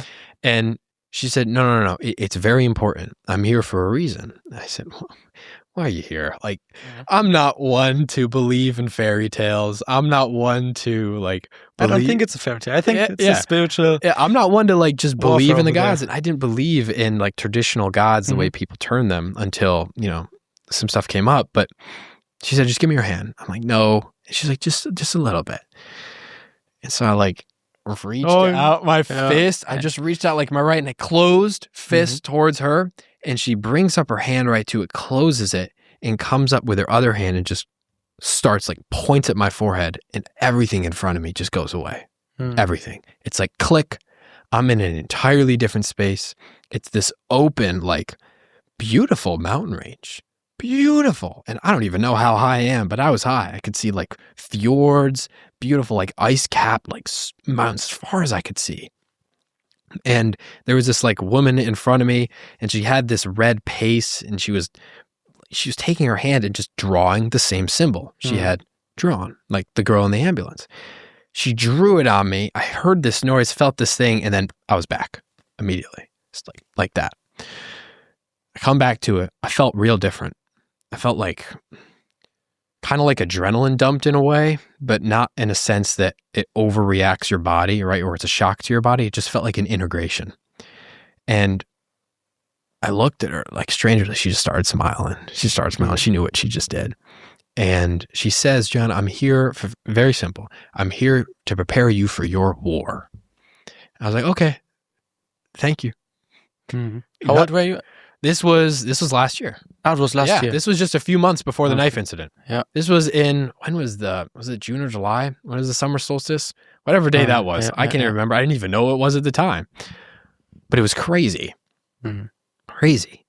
And she like started pointing at me and drawing the symbol, and I felt it as if she was touching my forehead and drawing that symbol over and over again. And the symbol was straight down here, across and across. In pretty much the same pattern that I got slashed. It's funny because before I got Christian, I was really, I even had long hair. I was the Viking. I was like into the Germanic culture and to the runes. And my favorite rune was this rune, rune of Algis. And I mean, because there was this conspiracy that say that the official peace symbol, like the hippie symbol, is actually the Algis rune upside down, right? Flipped upside down. And also with a circle, that means something. When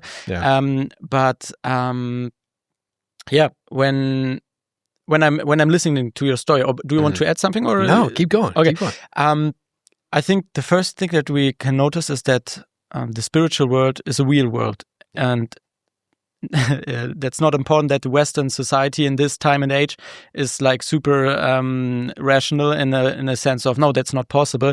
It's the truth. There's this spiritual side of our beings, of our human beings, and there's also a spiritual world with spirits in it.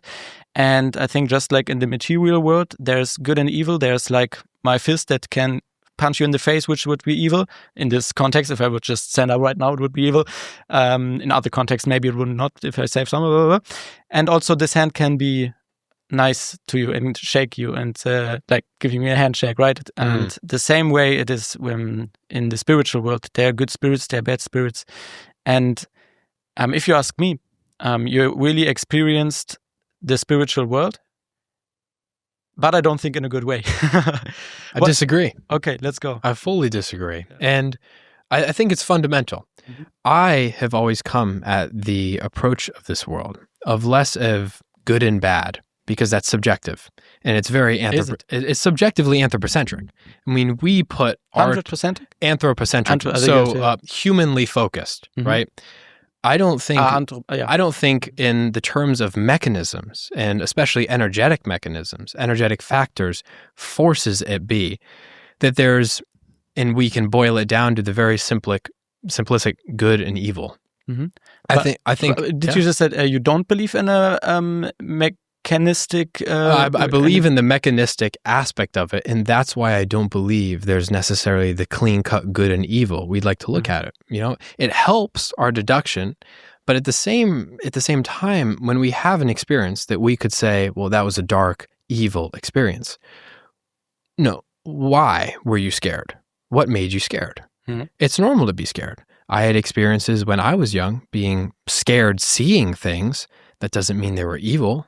It means my mechanisms of observing that, my normalcy, was not in line with that. And so it seemed crazy. It seemed evil. It seemed aggressive, but it's not. I think you can boil everything down to sustainable, unsustainable, natural, and unnatural. Which is basically measurements for telling what is good and what is not good or not. I don't think necessarily what is good and not good, because, I mean, we have, for example, right? Let's talk about it like this. We have the lion that needs to kill the gazelle to eat. Mm-hmm. Is that bad? Is that evil? No, for an animal, not. No, but it would be bad if I just start to eat you right now, because I'm actually getting hungry. But if I just kill you and eat you, would you say this behavior would be bad or good or neutral because there's no good or bad? I'd say you're acting out of your own self-interest. Yeah, and but still the question. But then it's subjective. Okay, but if I actually do it, or let's say I'm going to eat. Oh, that's not. It's going to be a bit tough here. That's okay. But we can also do a more simple example, just because it's so absurd. If I punch you, it's still absurd. If I punch your son or your mother out of my interest, not you, would you say that this behavior to another human, especially one that you love, would be evil? Yeah. No, I wouldn't say it's evil. I'd say you were acting of your own self-volition out of a result that you wanted for yourself and for other people. Mm-hmm. My subjective, circumstance is that evil is just mine. That's my interpretation of the event. I'm not saying we can't deduce things to good and evil depending on our position in that perspective. I'm just saying naturally, the action is without good and evil. And if the action at the most fundamental core level is without good and evil, because it's never white and black, right? On the surface, like if you're swimming, right? We're swimming, we're surfing on the water. We can see colors in the full spectrum, right? When we start to go a little bit deeper, when we dive deeper into the water, 25 meters down, you lose the color red, it becomes brown. The farther you go down and down and down, you lose all color, and everything just becomes a shade of gray. Yeah, I think there's things that are in between of black and white, but I think that's only possible because in comparison, there are also things that are actually black and white, and that's the case with truth. Truth is either the truth or it is not. It's either completely objective or subjective, right? So do you think there are things that are actually objective and objectively true? Of course. Of course. What would you say would be objectively true, for example? Observation from a specific perspective, in a way. But isn't that the individual perspective? We are here right now. Uh-huh. We are here right now. I can make that deduction based on me being here right now, right? Mm-hmm. The viewer can look at us and say, we are here right now. We're not in their present, though. We're speaking, and they're observing us as if we are in their present moment because they're observing us in the present moment.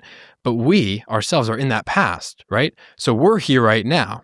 The objective truth is people can watch this video. It took place. This speech took place. This talk, this conversation took place. If I take your position, I could argue it's only my subjective experience that we are sitting here right now.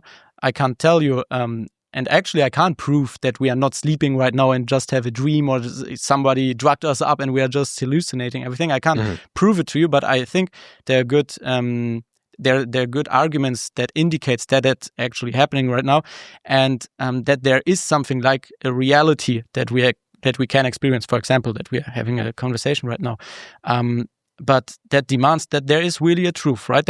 That's what you would argue as well. Yeah, a truth in perspective. But I believe that there are a lot more interpretations from different perspectives. I would say the same. I would say like there's one reality, one objective truth, and then there are different perspectives on it. And I mean, that's the same thing with every arguing. Like if we are arguing as friends about what is the good behavior, like you was lying to me. No, you was lying to me. I was only lying to you because you did this. And it's because we agreed that there is a truth on how we should behave. And I think that's a good argument for that there is something in us, some guidelines, you would say morals, that actually don't, they're not that different from human to human, from culture to culture. There wasn't a society in the human history in which to be a betrayer, or in which it was honored if you would just betray someone, for example. But it was always a good thing to save somebody, to save a woman with the children, for example. It was always a good thing because it's inside of us, this moral, this objective moral. But you wouldn't say so. You would say it's just individual, my opinion, that it's good to save the mother and it's bad to rape the mother, for example. But I don't think it's individual, because if that would be the truth, the world, I mean, because a lot of people think that is the truth, the world looks like it looks, because there's no boundaries that we have to figure out. So the real issue, I like what you're saying, I agree with it. The real issue comes down to when we do take the perspective of belief, right? Then we have somebody that believes something is good or evil. In this case scenario, I mean, we could even bring up the guy that attacked me. The guy that attacked me out of his own volition because he wanted to do that. I don't look at that and say that's an evil guy, right? But the action in itself? But the action in itself was an action that I fundamentally disagree with. What does that mean, to disagree? It's just your opinion. That, so he wants to take my life. I want to keep it. He wants to hurt me. I don't want to get hurt. Do you think you have a right to basically have the willing to your life, or is it just also like a right to life? Yeah. I mean, according to who? Yeah, that's a good question. Because I think you have the right to live because you have a value, but now there comes this question, who gave you this value? Because with value, you need someone that gives the value, because we have these 2 euro coins in our pocket, but of course it's not worth anything. It's the same like a currency. Yeah, it's the same, just as it's a piece of wood. It's a different material, but we as humans give this 2 euros a value, and I think there is someone that gave you a value, the same value that it actually gave also the attacker. So you don't have the right to kill the attacker, and the attacker wouldn't have the right to kill you, because basically you both are created from someone that gave you the value, and that's why there's this it's kind of a justice system, like with laws. It's like a law. I'm not. I don't have the right to kill your child. You don't have the right to kill my child, and all that, because there's a law that basically forbids it. And now there's the question: okay, if there's a law, and I can basically agree with that, who made this law? And that's what the discussion about God basically would then argue. Okay, is God this lawmaker, or is there no law? Because if there's no law, I could argue, like you said, hey man, I like your trousers, I like your money, I like your car, and out of my values, it's okay for me to steal your stuff. But I think even though it's my individual opinion, it's still false. I think that opinion of, hey, I want to take your stuff kind of thing is legitimate opinion because people want to do that. Mm-hmm. People do that every day. People steal every day. And I don't know, are you like talking about more so commandments in terms of like rights, or are you talking more so like rights as being separate to the commandments? Because in your term, like, yeah, the laws of Moses given to him by God, commandments came down. I look at those and say those commandments are a very strong starting point to building a society. Definitely as well. Yeah. But I would ask you another question about these commandments, because that was for me a game changer, because of course I see these 10 things and I say, yeah, well, that's great thing. We should all do that. Yeah, let's do it. But the problem is we as humans don't do it. Yeah, that's true. Yeah. And what if God gave us these commandments as a mirror to mirror ourselves in these laws and then make a righteous judgment about ourselves? Do I or have I achieved to live like these commandments? Never steal, never lie, don't have hate in your heart. Just like Jesus said, yeah, you are already a murderer in your heart if you're hating someone. Am I this perfect or am I not? And what is the consequence of me not being able to have to be able to what is the word? Like act them out? Yeah, to act them out. What is the next step? What would be the next question? Because I think God gave us these commandments, not that we just say like robots, okay, now a new system, new 10 commandments, now I'm going to do that. No, God gave us them to show us that we actually can't act them out. Could that be a possibility for you? Do you think that, I like your question, right? I love it. Yeah. I have to just clarify real quick. Yeah, sure. Do you think that Jesus replaces the commandments? No, he fulfills them. Yeah. Okay. He fulfills them in human form. Yes. Do you think Jesus is therefore the image? Do you believe that the Old Testament is the kind of volume 1 and the New Testament is volume 2? It doesn't replace the Old Testament. Or do you believe that the New Testament replaces the Old Testament? No, I would say that the New Testament brings a new Bund. we are into the topics that I never talk about in English. That they're bringing a new covenant. A new covenant. Covenant, yeah. Right? There's this old covenant in the Old Testament, which is basically funded by you have to do these laws, and that's gonna and you have to sacrifice, and then you're gonna have the connection to God, which basically in every cultural religion you can turn back time. You're gonna see some people over the world, everywhere, sacrificing animals because they see we are kind of guilty in front of this perfect, whatever they call it, and we have to do something. We have to sacrifice something to have connection, to have good relationship with this higher power. And actually, this is true, but it's not all of the truth, because when Jesus came and bring this new covenant, he said there is no possibility for you humans. You can sacrifice whatever you want. You can sacrifice your own life. You can try to be a good person. You can try to do the 10 commandments. But the problem is deeper. The problem is in your heart. Your heart isn't fixed. It is what does it mean? Kaputt. It is broken. It is broken. Fractured. Yeah, it is fractured. And there's only one way that you can get into relation with the one that made you, with the Creator, with God. And that is not through your works, but through that God himself took all your wrongdoings on himself to save you, right? And because all religions, if it's for example the Germanics as well, they will tell you, you have to die in a war, and you have to die honestly and like a hero, and then you're gonna get into heaven with Odin, like drinking beers. In Islam, you're gonna have to follow the virgins, Muhammad and the virgins. It's crazy. It's crazy. Yeah, we don't have to talk about that. But no, we can talk about it. You can talk yeah, about we can. anything you want, bro. Of course we can. Of course we can. But yeah, so Jesus really fulfills all the things that in the Old Testament. The Old Testament is like a precast, like a pre.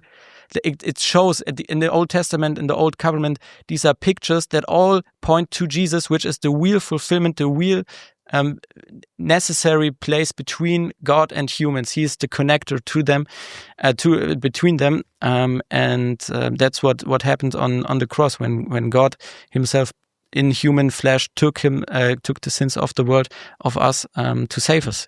Yeah. I like that. When I look at the Old Testament, I see, in comparison to the New Testament, Jesus came, and I personally believe Jesus is an amazing example of what the human is capable of what we are capable of embodying and capable of representing for each other. I think that everybody, if they held that as their esteem, whether or not that they believed in a higher God above Jesus, or they believed that Jesus was God, would benefit from following his teachings, as do, as you mentioned just a second ago, all the other religions that came subsequent and after, commenting on Jesus, recognizing him as a strong prophet, even Islam. Even Islam. But only one small one. Even before Christ, there were the Greek philosophers that also kind of talked about Jesus, because it's funny. I think it was Platon, or was it Socrates? I'm always confused, but I think it's Platon. He said 600 years before Christ, he said something. If this God would come to earth, we would kill him. And basically that's what happened. And Jesus commented it by, because I'm not from the world doesn't accept me. And that's why they're going to get rid of me. Yeah. Because the world is like rebelling against what is good, against God. And he is doing that actually for these bad guys that are putting him on the cross. And actually by our nature and also by our acting, we are the people that hung up Jesus on the cross. There's no one that can say, "Oh no, I'm the perfect guy. I never did bad things." Basically, oh man, I wish I could be more fluent right now. No, I get but it. It's okay. No, I get it. Let's go. But I didn't want to interrupt you. No, not at all. I love the point, and that really boils into the next thing I was going to bring up, is that the people that crucified Jesus, the Jews, when they put him up there, when they called him the false Messiah, they did that for a reason. And the reason was Jesus came in. He's like, listen, guys, I am the way, the truth, and the life. I am the new law. I am the embodiment of the law. No one goes to the Father except through me. That's a crazy, thing to say. It is. Profound thing to say. If there's someone going into this podcast studio right now and telling me I'm the way, the truth, and the life, nobody can come to God. And exactly. I'm gonna in 3 days I'm gonna die right now, and in 3 days I'm gonna be like, well, it's crazy person. Crazy stuff. And the Jews thought so. And so they really pointed to him and said, well, what about the laws of Abraham? Mm-hmm. What about the Old Testament? What about the Torah? What about all the laws that we have governed our society based on? You're breaking him. And we can even see when the woman suspected for adultery, he who is without sin may cast the first stone. And everybody left. I read the Bible, I read Christian history, and I look more so at the Christian theological spectrum as the New Testament replaces the Old Testament. According to the Old Testament now, and according to Jews, the Torah and the Talmud, Jesus is burning in a pit of human feces and fire right now. That's what they believe about him. That is not a Reformed belief. That's not something that I align myself with. It's not something that I say, okay, yeah, of course this person is burning in human feces because he came here and he said that he was the Messiah, but they killed him anyway. Yeah, he was testing the Jews. He was testing the Jews. And he even said there is no more such thing as Gentile or Abraham. It is new. Everything is new. I am the way, the truth, and the life. I am the New Testament. I am the new covenant. Not to be in addition to the old covenant, but to come in and be the covenant to replace. Yeah, there's no option for Jews to say, Jesus, wherever Jesus is like an option. Also for a Jew, it's not possible. Either he's the Messiah, and I think he is. You can't just live your life like the Torah and just cancel Jesus out that's the perversion of what God is wanting for the world. He wants that everyone is getting saved and is getting to understand that Jesus is the Messiah, the Savior of the world. Is that what you want to get to? I was just simply like mentioning like Jesus as an example. I think is a great example. I think he's a very good example of a alignment of self in life, a complete novelty and uniqueness. Nobody came before him and did what Jesus did. Jesus didn't try to step in the shoes of any other prophet. He created his own path. He followed his own path. And a large part of that, we don't know. A large part of Jesus's upbringing from, I believe, 12 to almost 30, we don't know. We don't know where he went. We don't know what he did. A lot of people have come out with theories about that in the rescinded texts from the Bible that have been discovered.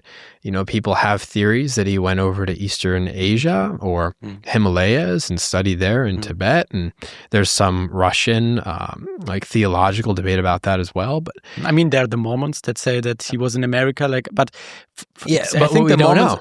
I think the Mormons are like one of the most easy examples for like if we go into this topic rationally and really trying to find the truth, what is most likely to be true. And if I want to know about Jesus, I wouldn't start with the Mormons, with a guy that I think in the 1800s sat under a tree and then had an enlightenment and then wrote that Jesus was in America. I would say, no, let's get back to go back to the historical, historical evidence. And the same with the Evangelium, with the Gospel of... Evangelical, the Gospel of Maria, of Thomas. They're just historically not sound. Yeah. I mean, not sound, not supported. Yeah. Let's go to the scriptures that are like the most close to Jesus, time-wise, but also like surrounding-wise. And he had his apostles, and some of them were writing the Gospels. And I think when you read them, of course, you see Jesus as a person that is really, maybe you're going to help me, demütig. He's really down to earth. Really very humble. Yeah. You would say so, right? Jesus is quite humble. Very. Quite. And we should be like Jesus in so many situations in our own lives because he was the perfect example, as you said. But he said, for example, these things, just like you mentioned, he said, I am the way, the truth, and the life. Nobody comes to the Father, to God, without me, basically. Yeah. That's not a humble thing to say. No, not at all. I think it's C.S. Lewis also described it brilliantly. Jesus didn't give us the option to describe him or to take him as a great preacher or as a good guy or whatever. He only gave us basically three options. Eitherwise, he was a liar, like really like a liar. He wants power and he wanted people to follow him. He was a psycho, like he was just like, he had big mental problems with saying like he's God, basically. That's why the Jews put him on cross, because of these claims. Or he said the truth. And I think 2,000 years, actually like 2020, let's say 20 or 6, it depends on whenever Jesus was born, 0 or 6 years after Christ, I don't know. We're in the same position to make a judgment, kind of. We can't really say he was a great guy because he said things that if I am telling you I'm the way, the truth, and life, and you need to believe in me, so you can get to God who created you, that wouldn't be humble. That would be And that was one of the questions for me like 3 years ago. What do you think was Jesus? And how would you analyze this question, or would you say no? There are different options, or what would you say?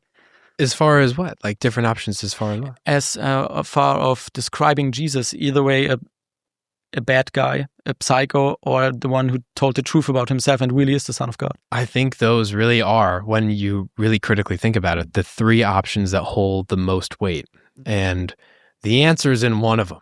The answer's in one of them. Let's shake hands for that. I think so as well. Yeah. The answer's in one of them. And I'm not to say that, and I'm not coming out here saying Jesus was a bad guy. I don't think Jesus was a bad guy. It's hard to say that. So it's either one of the two. Now, another thing, Another thing that I look at... Wait, there could be the other... We have to talk about all of the options. It could be also that Jesus never said things like that. Yeah. And everything is screwed up in church history. It could be. Yeah, and I was like...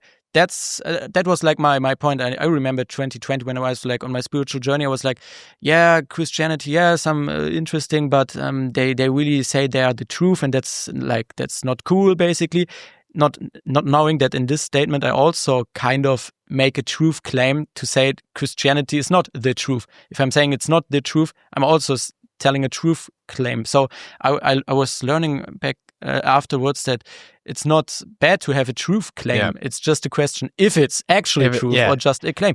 And I think when we look at church history, because that was my standard, it's all basically made up. It's all changed translations.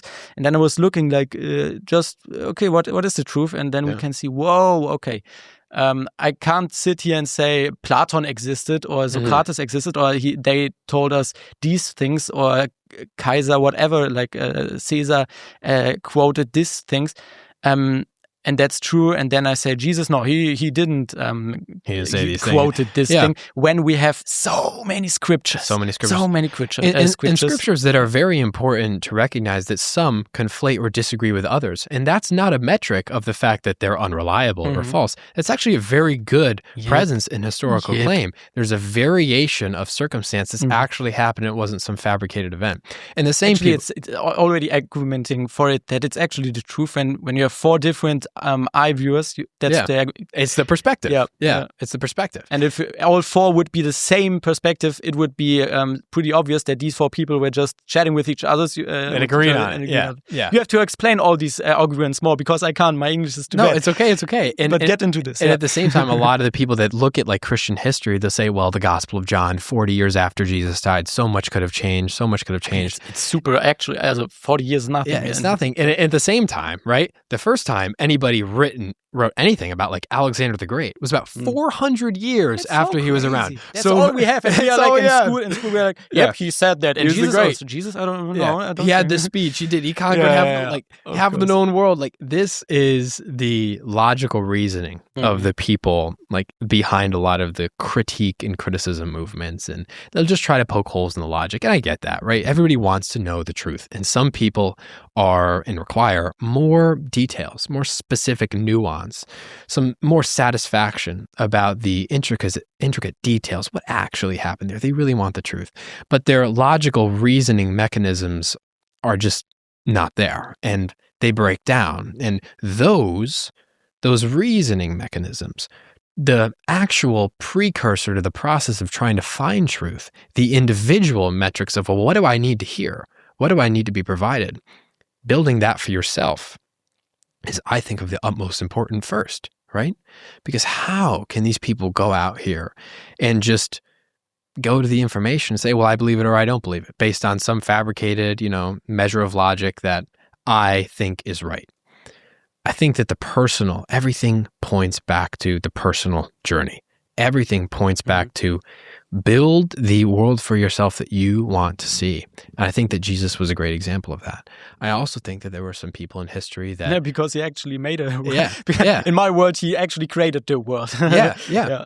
And I think there are a lot of other people in history, right, that have come and gone and preached very wise things. I mean, we have Buddha about 500 years before him, and we have, if you want to look at the old traditions and old religions, we have Hinduism. We have a lot of interesting stuff codified there. And, I realized I had some of experiences of myself, right? And the logical people out there could say, well, just because you had your experience doesn't mean it's right or doesn't mean it's true. And I can't say, well, it's right and true for you because it never happened to you. I can only say what works for you, what you believe in, what you feel aligned to is true for you. It's true that you believe this, is that you will defend this, is that, right? And that's second to it logically being supported. Jesus' presence, logically supported, working for you, physically, viscerally, perspective-wise supported. The experiences that I've had, right, are slightly different. I'm a different person. I was raised in a different environment, in a different world, from an entirely different perspective.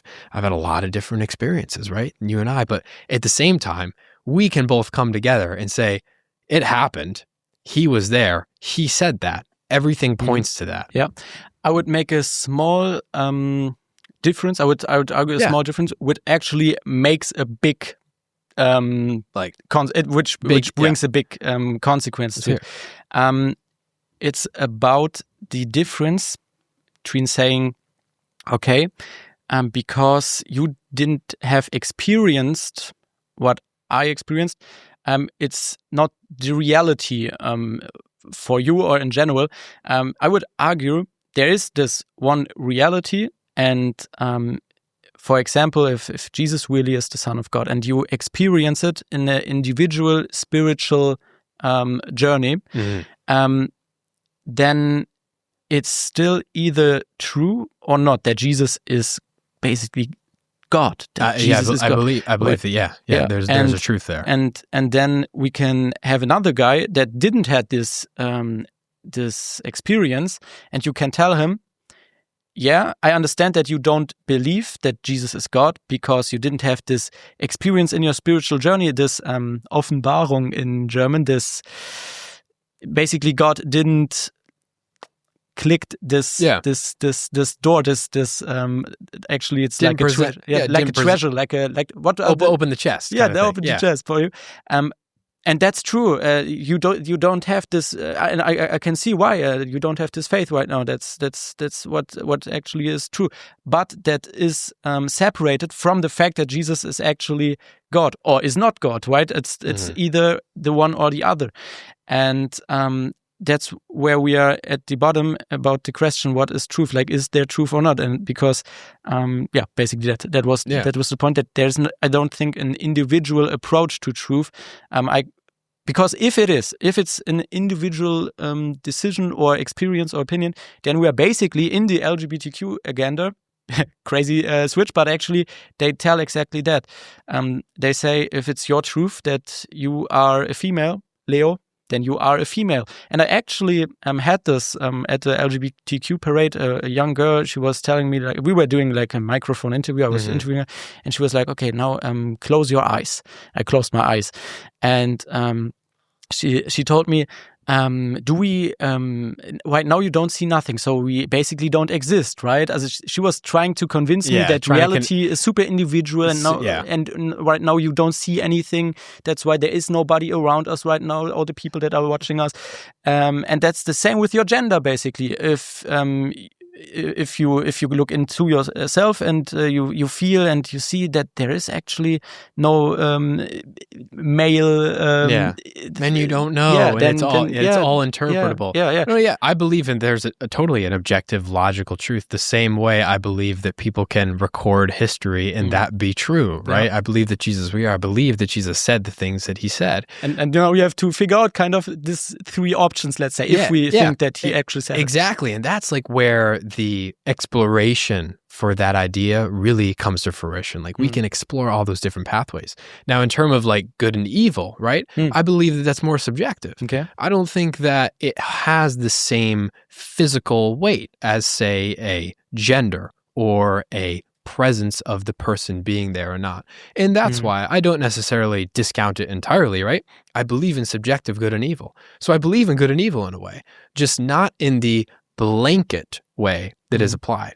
But isn't that the same argument as saying, like, I'm believing in gender, but for me it's subjective and not objective? It's not objective that I am born a male, that's why I am a male? It's No, because that has to do with truth, right? That has to do with truth being the cornerstone of that. Okay. And I'm more and in moral, there's no truth. There's no moral behavior doesn't have truth as a ground, as a basement, what you would say. It deduces and interprets true things that happen in a subjective way, right? There's nothing wrong with that. People can do that. And that's how societies are built. A moral code of good and evil is needed for a society to flourish. At the same time, right? Yeah. That is created.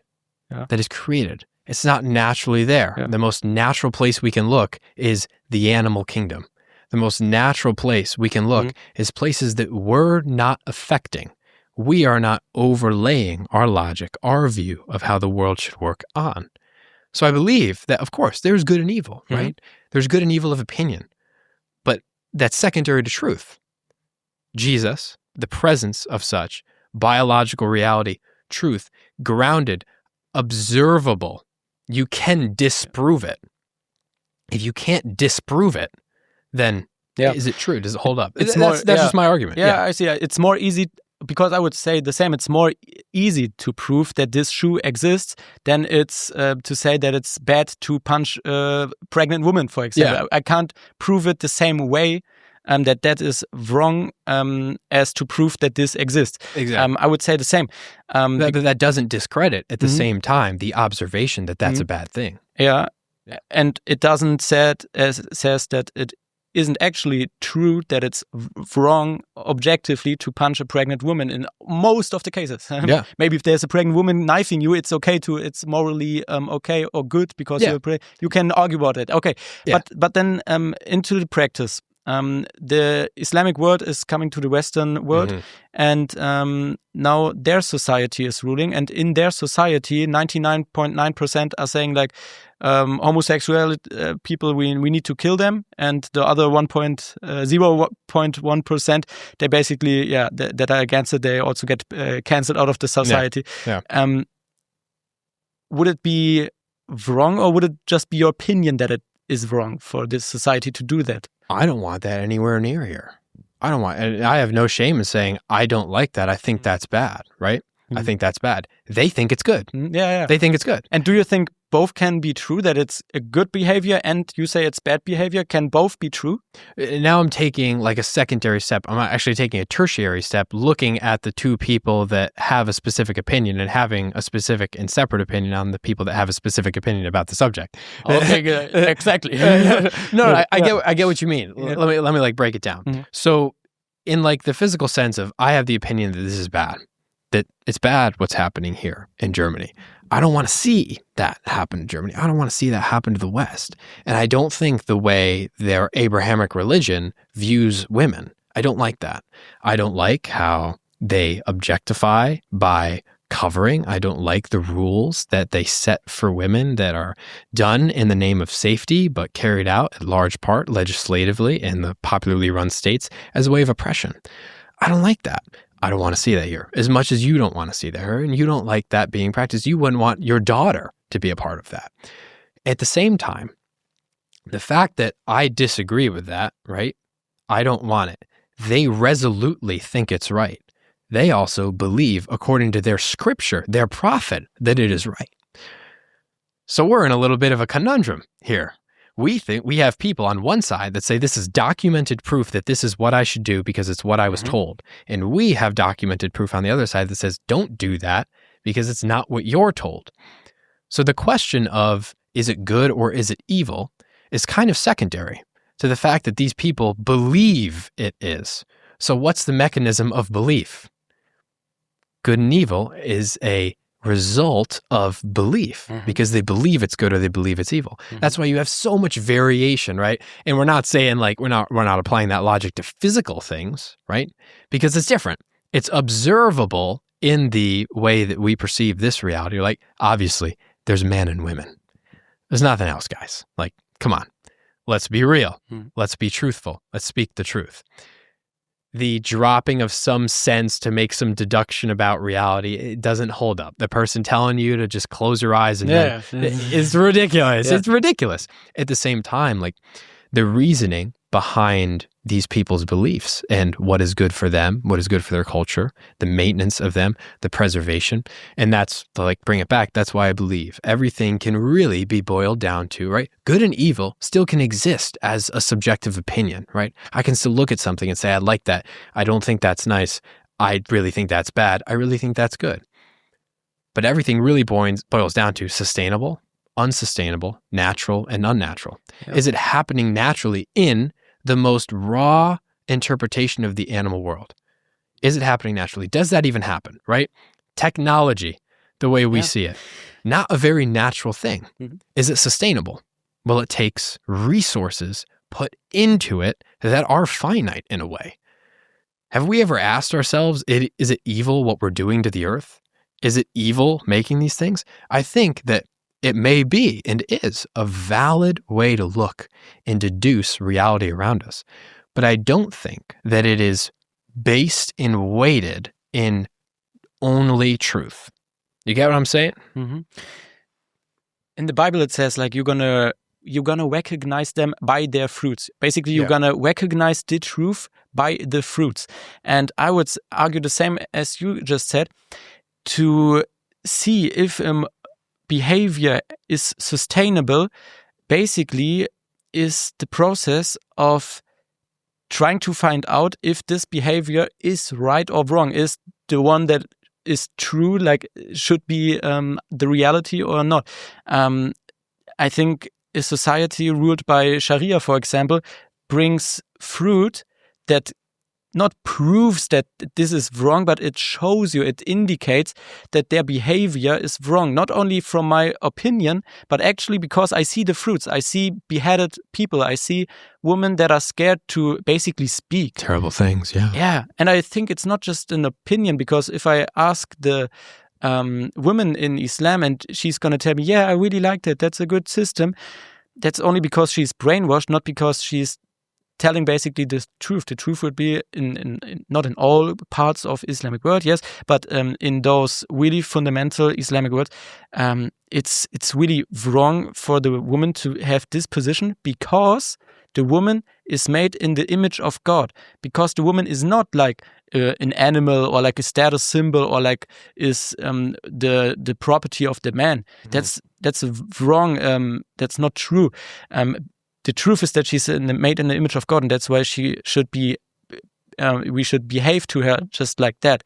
And I think that makes a whole difference, because then you're really gonna recognize. Well, okay, it's not just about opinions. If I rape children, it's not like, yeah, in my society that's okay. That's my opinion. It's my individual. What I want to do. I want to rape children. No, it's wrong. It's objectively wrong. There can never be a society that does that to children while being morally good.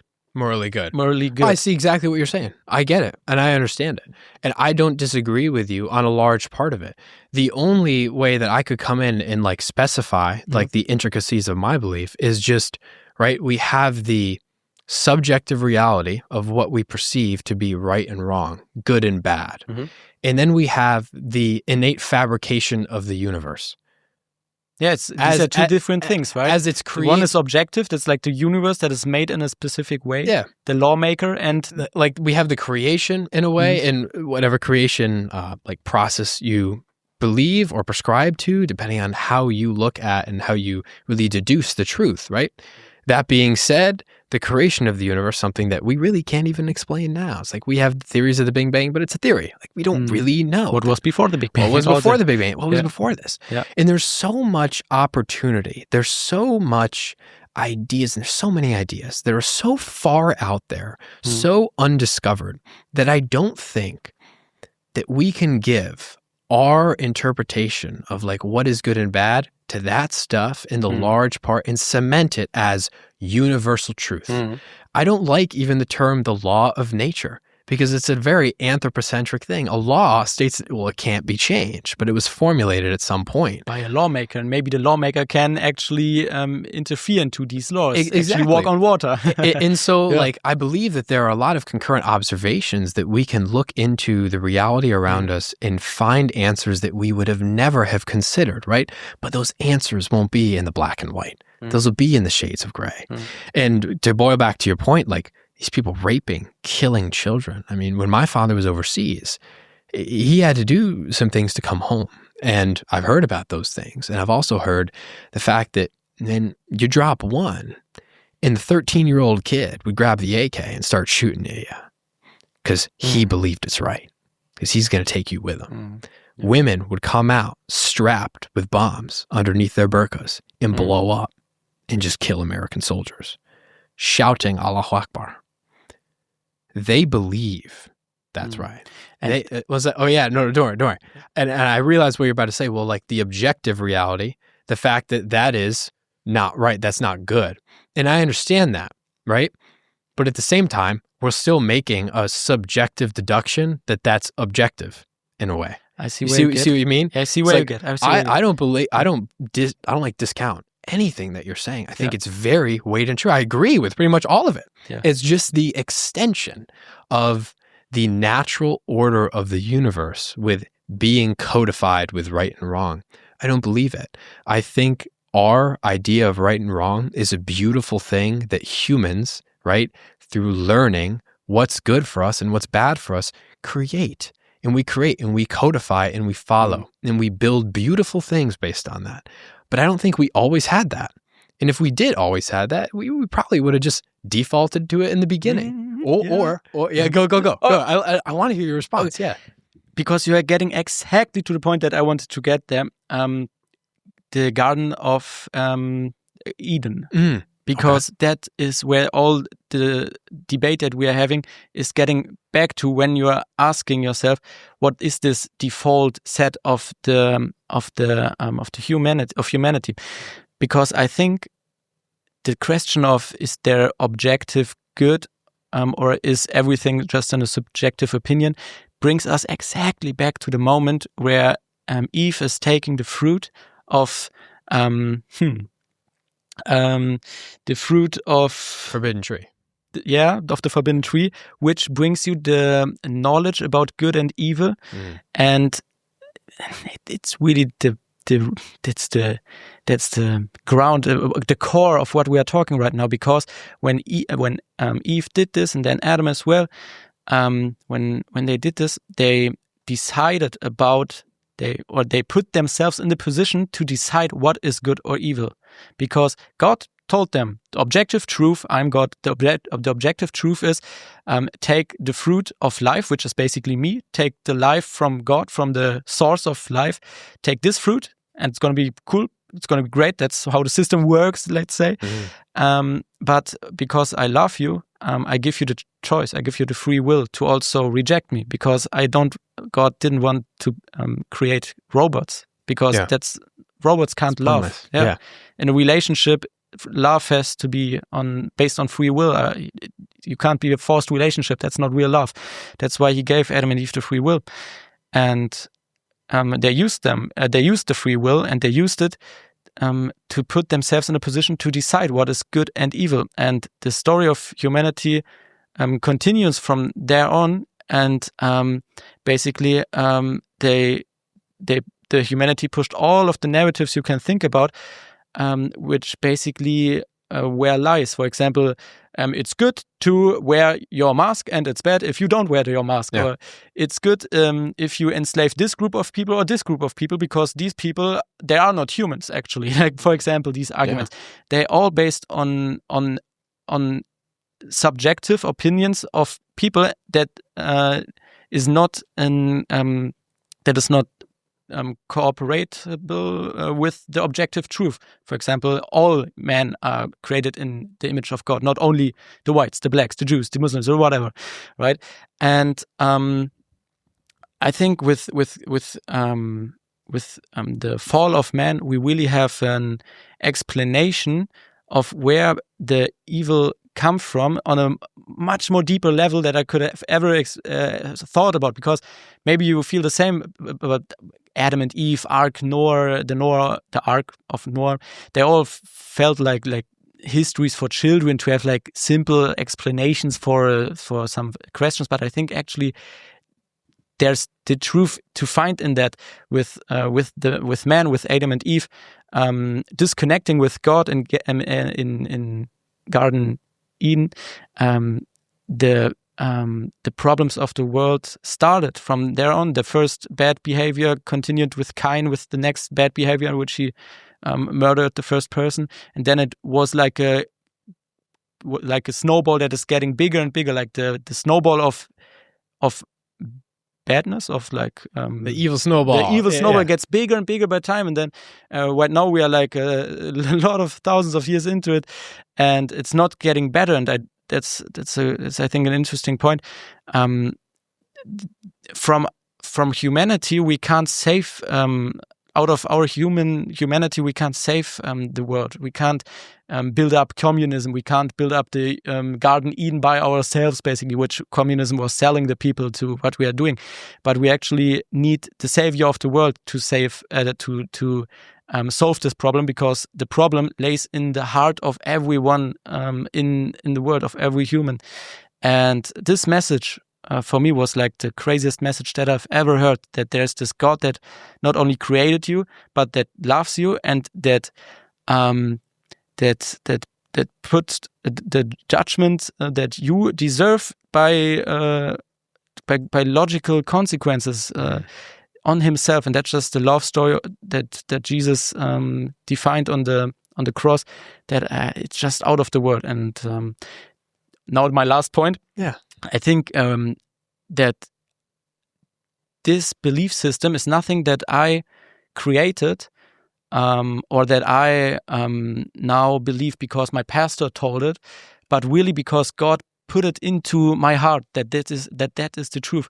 So I'm not sitting here and being like, because in the beginning of Christianity, I think every Christian knows that it's like, yeah, okay, that is the truth. And now there's John. Okay, I've got like 10 arguments that is gonna get him to believe in it as well. I think it doesn't work. It's only God that can put His love into your soul, which really is gonna bring you alive. That's why the Bible says you have to be born again.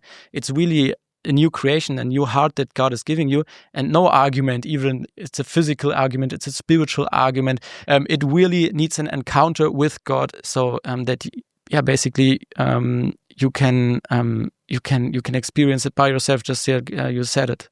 It's not an ideology that someone can put in you. Mm-hmm. The knowledge of Jesus actually being what he said, the way, the truth, and the life, the loving God that wants you. That's nothing you can learn by ideology, by school, by your parents. It's something you have to experience. I think so. Yeah. Yeah. And it really boils back to the fact that you're a Christian. You're a strong, well-minded, articulate, smart. Everything. I'm feeling so bad because my English is no. And it's a disservice for me, in a way, to not address this conversation in German, because there are boundaries of expression when it comes down to language.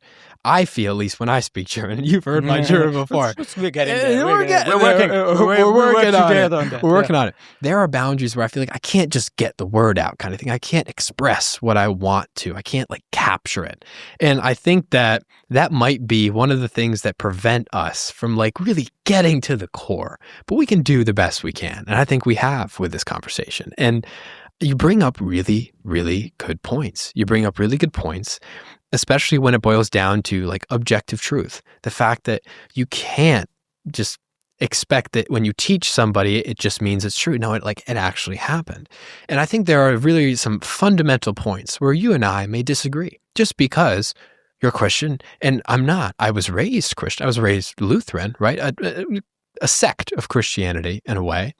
And that gave me some unique, views of the world, and whether or not, right, these things are objectively true.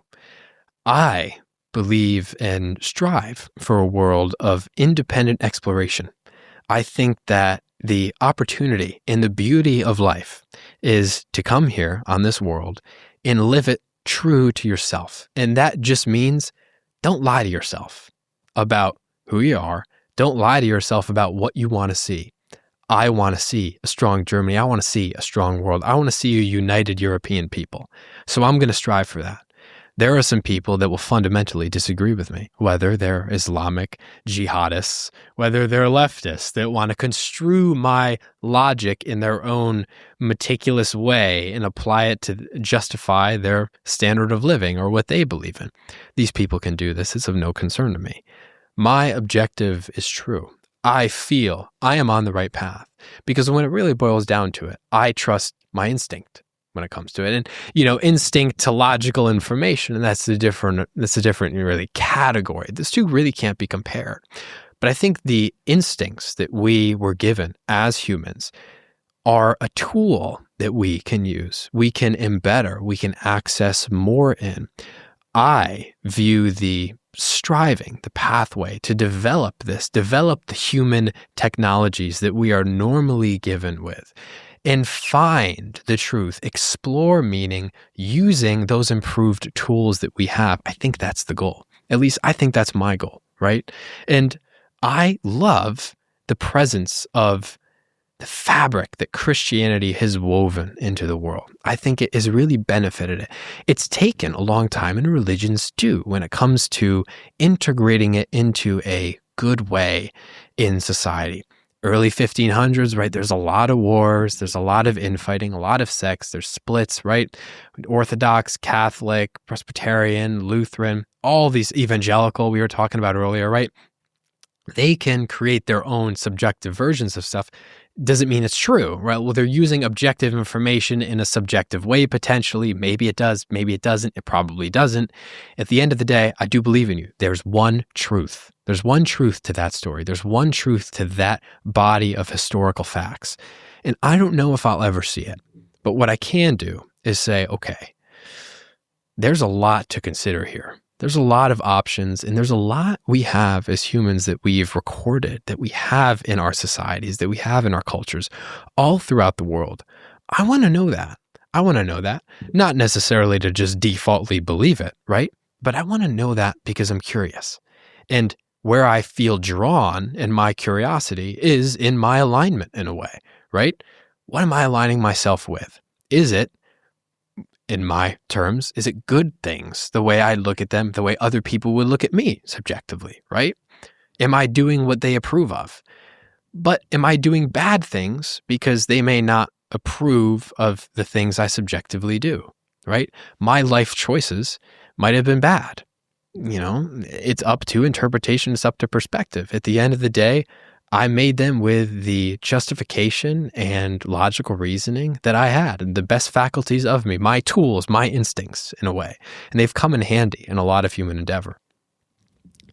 Now, when it comes down to the argument, though, or the conversation, better, of the truth behind all this, the presence of the Garden of Eden, the presence of the books, the presence of the floods, like these things, I am curious to learn more about them.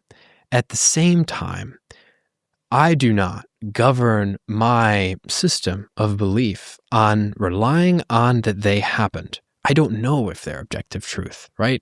If we're here and we're talking about Jesus being historically recorded, right? He's very, very well covered in history, very well monitored. We have a lot of writings about him. We've covered throughout this entire interview, like a beautiful section of it. Do we have that about the Garden of Eden? Do we need that about the floods?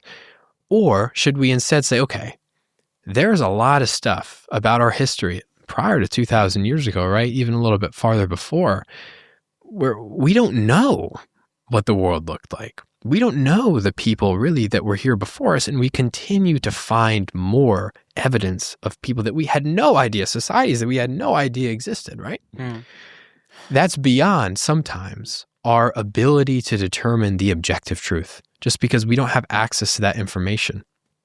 So I don't think at the same time that we should make hard objective judgments on it if we don't even know it, right? I think it's a never-ending quest to find that truth. Go ahead. Yeah. I think that's a great point you are mentioning, because with Jesus, I'm feeling the same. I don't say, I found the truth, or like I'm just believing, not knowing. I believe that Jesus said the truth, but also said the truth about himself, which basically says that he is God, that he saves us on the cross out of love.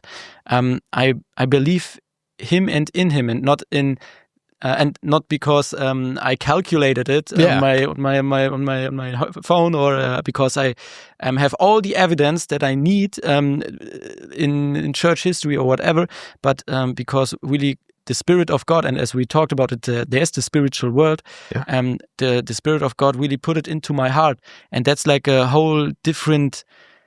Yeah, it's a different feeling. Yeah, it's a different field of. It's almost a different type of truth. when you really feel it. Kind of, because like the material world, you can get hallucinations about the materialistic world, and it's, when I take drugs and I see the camera is flying around it, probably it's not really flying around there, but in a spiritual sense, when Jesus transforms you, basically transforms your heart, there's nothing that can shape, that can shift that, or that can... it's fully aligned. Yeah.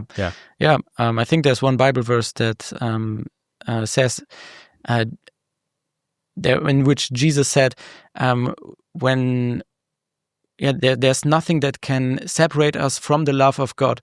No power on earth, no power in the spiritual world, not even the death. There's nothing that can separate us from God's love, and that's why it's a whole another area. And just like me believing in the AFD, for example, that they maybe can change something. It's really like a whole different, playing field. Yeah, a whole different playing field, and I think we kind of did a great circle. The perfect circle, man. Yeah. I think so. Look at that. It was super nice having you here. Thank you. And maybe in some months, some years, you're gonna be here with the perfect German, and we're gonna have a second. Do it. There we go. But maybe also like in English again. But then I'm gonna have some practice beforehand. I think maybe. We did this one in English. So the next one, I'm gonna fix up my German, get that tip top, and we'll do it. No pressure. Oh, it's all the pressure, bro. All the pressure. Do it. I'll get it done. Who's gonna carry the boats? Who's gonna carry the boats? I love it.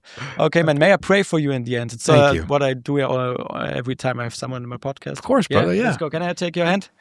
Let's go. Yeah, Holy God, I thank you for this conversation, but I thank you even more for John, for his life and for the protection of his life. Yeah, you not only gave him his life with birth, but also on this one day. I think really that you were present in this moment, that you are so of grace and you have a big plan for him. You made him out of a reason and for a reason in this world, and I really thank you for his courage, for his love for truth, for like being on this journey. And I really pray that your spirit just gets into his heart, that he is really covered in your love like he never experienced it before. That it's more bigger than any rational argument or anything. It's just a gift from you, your love, Jesus. I pray for this man and bless him in Jesus' name. Amen. Thank you, brother. Let's go. Thank you, man. Thanks for having me on. It was an absolute pleasure. Yeah.